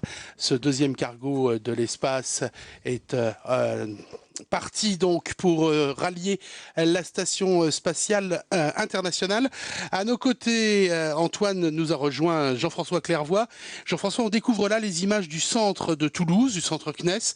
C'est un centre qui est très important pour la TV. Oui, en fait, pour tout satellite, il est très important d'avoir des experts au sol qui suivent l'état de santé de ces satellites par des signaux de température, pression qui sont envoyés par radio au sol et aussi pour envoyer des commandes. Dans le cas de la TV qui est très automatisée, très autonome, on ne rentre pas dans le détail des commandes individuelles, d'ouvrir des valves, etc. On lui commande de lancer tel programme. Il a déjà à bord toute une série de programmes mémorisés, mais il n'y a que le sol qui peut décider le bon moment pour envoyer un programme, de faire le choix de ces programmes et aussi parfois d'ajuster certains paramètres. Et il faut savoir qu'il y a plusieurs dizaines de milliers de paramètres qui descendent de la TV régulièrement, chaque seconde, chaque dizaine de secondes. Donc je dirais que... Il faut lire et décrypter tout cela. C'est même plus difficile, c'est un défi intellectuel plus difficile que de savoir utiliser un véhicule complexe comme ça que de l'inventer. D'accord, effectivement. C'est plus dur, par exemple, de d'écrire le manuel d'emploi de la TV que d'écrire les spécifications, les calculs pour le construire. Il a fallu tout inventer, en fait, puisqu'on le disait avec Antoine tout à l'heure, il y a 6 ans, la TV était dans les esprits, mais il n'y avait rien de jeté sur le papier. Alors, si tout est nominal, c'est relativement simple, mais... lorsqu'on s'entraîne pour une mission spatiale, que ce soit du vol habité ou une mission comme ça en ce moment inhabité, il sera bientôt habité, la TV. On passe plus de la moitié du temps, même je dirais les 3/4 du temps, à s'entraîner à des cas de panne. C'est-à-dire que avant cette mission, les experts au centre de contrôle de Toulouse, du CNES, se sont entraînés en simulant plusieurs fois le lancement, plusieurs fois le docking, et vous avez les méchants qui injectent des pannes simulées, qui font croire aux contrôleurs qui voient venir les données du simulateur comme si elles venaient du vrai ATV en vol. Il y a des méchants derrière, les instructeurs, si on peut dire, ceux qui vont tester l'équipe, qui créent une fuite ou qui créent une variation de température, un court-circuit. Et il faut créer les bons réflexes, en fait. Aux experts de savoir réagir. Et tout ça, ça s'apprend. Et le jour de la mission, on se sent prêt, bien sûr. Plus d'une année, hein, c'est ça, pour préparer une mission, depuis la TV. Oui, au moins une bonne année. Le centre TV, une oui. bonne année. Donc, on n'a pas eu le temps de le préciser tout à l'heure, mais un mot du prochain ATV, parlons-en le 3, et il est aux couleurs italiennes, c'est ça, Eduardo Amaldi? Oui. Physicien, mort en 89, le père de la recherche spatiale italienne. Et le 4e, d'après ce que l'on sait, aura les couleurs helvètes, mais on ne connaît pas encore son nom de baptême. Une très belle image que celle-ci, où on voit Toulouse à droite et la Guyane à gauche, le centre Jupiter à gauche. Donc là, on est en attente de l'ouverture des panneaux solaires qui va être annoncée dans quelques minutes. C'est une procédure qui est importante dans la vie de la TV, de pouvoir obtenir son autonomie électrique. En fait, il n'y a aucun véhicule spatial qui peut tenir dans l'espace sans utiliser le Soleil. Alors, il y a eu quelques sondes interplanétaires qui avaient des radiogénérateurs isotopiques, hein, c'est-à-dire des sortes de petits réacteurs isotopiques qui permettent de s'affranchir du Soleil, mais c'est que quelques watts de puissance. La navette spatiale, elle amène des batteries à oxygène, hydrogène liquide, des piles à combustible. Elle peut rester que 15 jours, maximum 20 jours dans l'espace. Mais si on veut rester des mois et des mois, il n'y a qu'une source d'énergie, c'est le Soleil. Donc, tout satellite doit rapidement ouvrir les panneaux solaires avant que les batteries de bord se déchargent parce qu'elles n'ont pas une quantité d'électricité emmagasinée infinie. On voit d'ailleurs justement sur l'ISS. Oui, Antoine ? Oui, tu avais une très belle métaphore d'ailleurs, Jean-François, à propos de ce déploiement des panneaux solaires. Est-ce que tu peux nous la rappeler ? Oui, c'est toujours très beau de s'approcher. Lors de mes missions, je me suis rapproché de la station Mir, du télescope Hubble. Et quand un satellite a ses panneaux déployés, au lever du soleil, on voit apparaître une lueur dorée, comme de l'or qui brille, ou de l'autre côté, c'est un bleu irisé métallique. Et dans le cadre de la TV, en plus, les panneaux solaires sont en forme d'ailes de libellule. On a l'impression, au loin, on voit un point blanc lumineux, et puis, on l'a vu sur des photos, 4 branches en croix légèrement aplatie qui font penser à un insecte qui vient, un être vivant. Et c'est très beau, c'est très émouvant. Et on adore s'approcher d'un satellite qui au départ est juste un point brillant. Et petit à petit, il développe ses formes. C'est comme la station Mir, c'était un papillon. Je comparais avec un papillon. Il y avait toutes sortes de panneaux solaires dans différentes directions. Dans le cas puis il y avait cette bulle qui était à l'avant, qui à une des extrémités, qui faisait effectivement, qui pensait à une tête. C'était, et dans le cas de la TV, c'est unique. C'est la première fois qu'on a un satellite avec 4 panneaux solaires en étoile comme cela. Alors, la TV, il est très automatisé. Donc, que font, hormis le sol, que font les astronautes qui sont dans la station? Qu'est-ce qu'ils vont avoir à faire? Les astronautes, ils le guident ou pas? Dans les dernières centaines de mètres, vont avoir à leur disposition à bord de la station Mir, vous voyez la déformation, les souvenirs, à bord de la station spatiale internationale, un pupitre de contrôle que j'ai mis au point avec mes collègues russes. C'est un écran de télé qui filme l'arrière de la station, qui filme l'arrière par lequel arrivera la TV, et puis un panneau de commande avec quelques boutons. Il y a 16 boutons au total, mais il n'y en a que 3 ou 4 qui sont vraiment critiques. En fonction de ce qu'il voit, il décide si l'approche est saine, c'est-à-dire la TV Kepler à la bonne position, au bon endroit, à la bonne vitesse. S'ils ne sont pas contents avec ce qu'ils voient, ils peuvent envoyer une commande pour dire au vaisseau de s'arrêter ou même de reculer. Et le sol a exactement la même surveillance et les mêmes commandes à sa disposition. Alors on va retrouver dans un tout petit instant un des responsables du CNES à Toulouse. Il s'agit de Bernard Cabrière, justement qui revient sur le lancement de ce soir. Eh bien, tout d'abord, merci à nos amis de Kourou et des lanceurs d'avoir si bien mis en orbite le deuxième gros bébé là, de la famille ATV. Je crois qu'on se retrouvera beaucoup cette année parce que dès la fin de l'été, nous effectuerons les mises à poste des 2 premiers satellites Galileo, à partir de Toulouse également, donc sur le premier lancement Soyouz, et ça avec nos collègues de l'ESOC.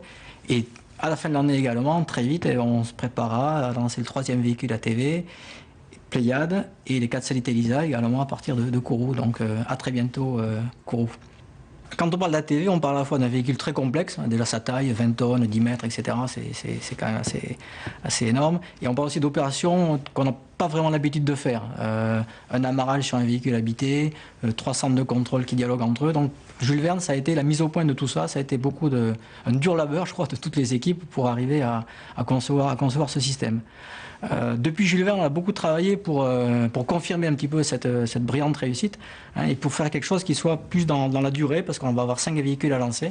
Donc on a travaillé à la fois sur la robustification un petit peu des moyens, des logiciels, des réseaux, des matériels, et on a travaillé aussi sur l'entraînement des équipes. Hein. Quelque part, on va avoir des lancements qui vont être beaucoup plus rapprochés. Il va falloir former les gens, on a mis en place une training academy. Donc tout ça, c'était tout le travail qui a été fait, et on est prêt maintenant, déjà, j'espère, à bien réussir cette mise à poste, cet amarrage, cette mission Johannes Kepler. Et ensuite, derrière, très vite, on va, dès l'amarrage réalisé, on va commencer à s'entraîner pour les opérations du 3e ATV Eduardo Amaldi, qui va être lancé au début de l'année prochaine. Voilà donc toujours les images du centre de contrôle ATV installé au CNES de Toulouse. Toujours en notre compagnie, Jean-François Clairvoy, pardon. Jean-François, une précision, on a là un véhicule qui est européen, avec une porte de l'ISS qui est russe, donc un système d'arrimage qu'il a fallu adapter. D'amarrage, pardon. Donc il a fallu adapter du matériel russe sur la TV, c'est bien ça? Comment ça se passe? Oui, effectivement, on a... Les Russes ont un système d'accostage mécanique qui est contrôlé par une électronique analogique. Il n'y a pas d'ordinateur, de logiciel. On a voulu, dans le cas de la TV, on a voulu avoir un insight, c'est-à-dire voir dans le détail ce qui se passe pendant la séquence automatique d'accrochage une fois le premier contact effectué. Donc on a digitalisé, informatisé le système qu'utilisaient les Russes jusqu'à ce jour, en partenariat avec eux, et eux bientôt vont utiliser ce développement pour leur propre vaisseau. C'est le seul changement. La partie mécanique, les écrous, les verrous, les capteurs, les verrouilleurs sont les mêmes. C'est de la pure mécanique avec des moteurs, des câbles qui agissent sur des gros écrous, hein, enfin des verrous. Alors effectivement, c'est un vaisseau européen qui s'accoste au côté russe pour ravitailler le segment américain. Oui, c'est la particularité. une des nombreuses particularités de ce type de vol, effectivement. Et puis à bord, on a des éléments venant de tous les pays européens. Justement, on va revenir sur cette importance de travail en commun pour pouvoir mener à bien ce type d'expérience. On retrouve à présent Martial Vanhoove, qui est manager du projet ATV et des opérations ATV du CNES.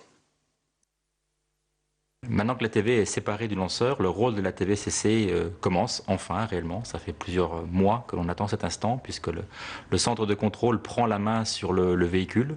On va tout d'abord s'assurer que cette séparation et les premières activités qui s'exécutent en automatique à bord de l'ATV se passent bien, que sa configuration est correcte, que les panneaux solaires se déploient, que les mâts de communication se déploient. Puis on va déplacer le véhicule en activant ses propulseurs de façon à le rapprocher d'une orbite qui va lui permettre tout doucement, jour après jour, en 8 jours, de se rapprocher de la station, de façon à ce qu'on puisse à ce moment-là exécuter notre rendez-vous.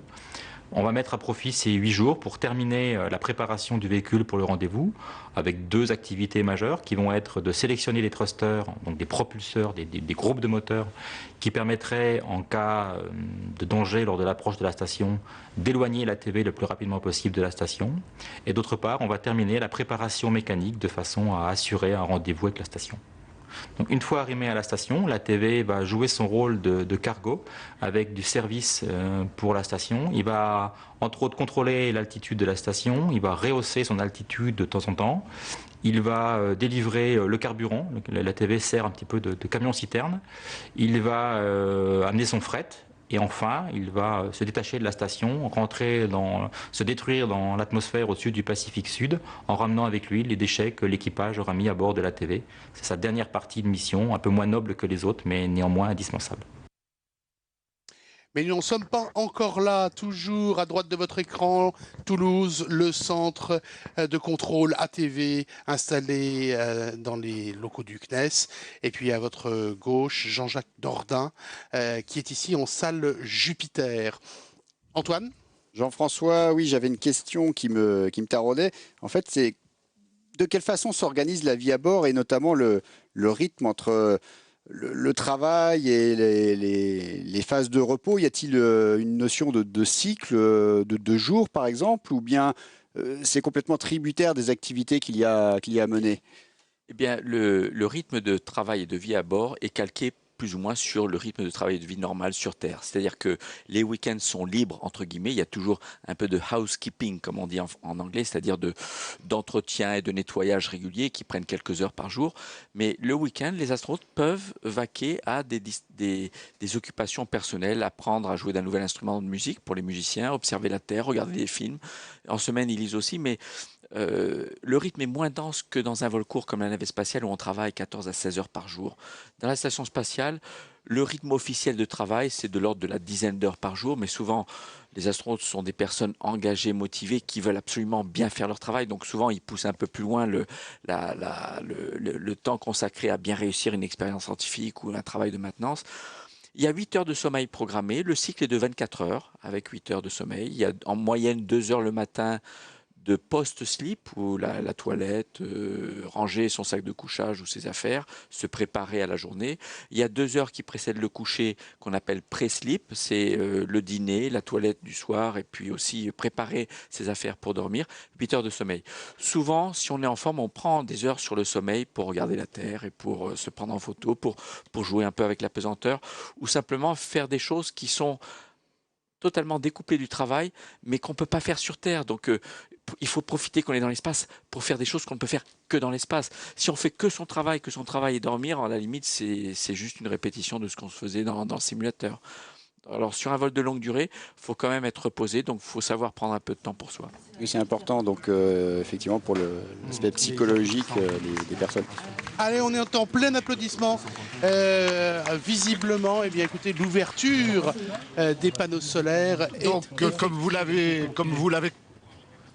effectivement, les panneaux solaires sont déployés. Et donc, à partir de maintenant, nous pouvons recharger les batteries qui se déchargeaient très rapidement sans les panneaux solaires. Et à partir du moment où on a la puissance à bord, je dois dire que maintenant nous pouvons contrôler l'ATV. Donc ça n'est pas encore fini, mais le bébé se porte bien. Voilà, merci beaucoup. On est sur STR1.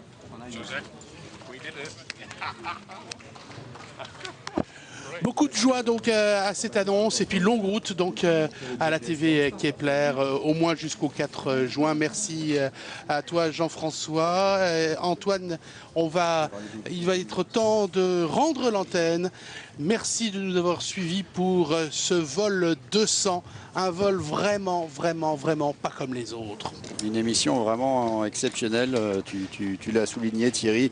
À maints égards, ce fut un rendez-vous vraiment important, incontournable, et il est à la hauteur et se reflète dans la satisfaction que l'on peut voir sur les visages des personnes actuellement. Ah, effectivement, les équipes, comme on dit, on la banane et c'est très bien. Ça fait excessivement chaud au cœur de voir toutes ces personnes qui imaginaient pendant des mois et des mois, n'ont pas ménagé leurs efforts pour que ce véhicule automatique de transfert puisse exister. C'était le deuxième. Il y en a d'autres qui vont suivre, confiés à Arianespace. C'était donc Johannes Kepler après Jules Verne. Et puis surtout, l'aventure Ariane se poursuit. 200e vol. On aura l'occasion d'en vivre d'autres depuis la Guyane. En plus, une année 2011. Valérie Pécresse le soulignait tout à l'heure, avec des petits nouveaux qui vont arriver sur le site. Oui, on attend impatiemment la mise en œuvre du lanceur Soyouz, au niveau du centre spatial. Ce lanceur qui est très attendu parce qu'il nous permet de bénéficier d'une réelle souplesse vis-à-vis de l'emport des charges on va dire de moyen tonnage, et c'est un lanceur donc qui est d'une fiabilité absolument sans égale. On le rappelait, 1766. Plus de 1700 tirs. Oui, 1766. Impressionnant. Très impressionnant. Et puis aussi, on le disait, il y a Ariane 5, il y aura Soyouz, et puis il est très important d'avoir Vega, parce que il y a des missions comme ça où on a vraiment des petits passagers, des micros, des nanosatellites. Et donc, c'est un matériel qui va nous permettre d'adapter et d'être complètement souple aux exigences de diverses missions. Voilà donc, on va se quitter en revoyant les images du décollage. Ah, comme l'aurait dit Léa. Chapeau Kepler. Et voilà, 42 succès d'affilée pour Ariane 5. N'oubliez pas, le 24 février, arrimage de la TV2. Et puis le prochain vol Ariane 5 ECA, 29 mars. Bonne soirée à tous. Bonne soirée, effectivement, à tous. Eh bien, Thierry, changement de braquet, nous allons nous rendre aux festivités, car nous sommes comme toutes les personnes dans cette salle. Il est important de profiter de tous les succès. Au revoir à tous et à très bientôt.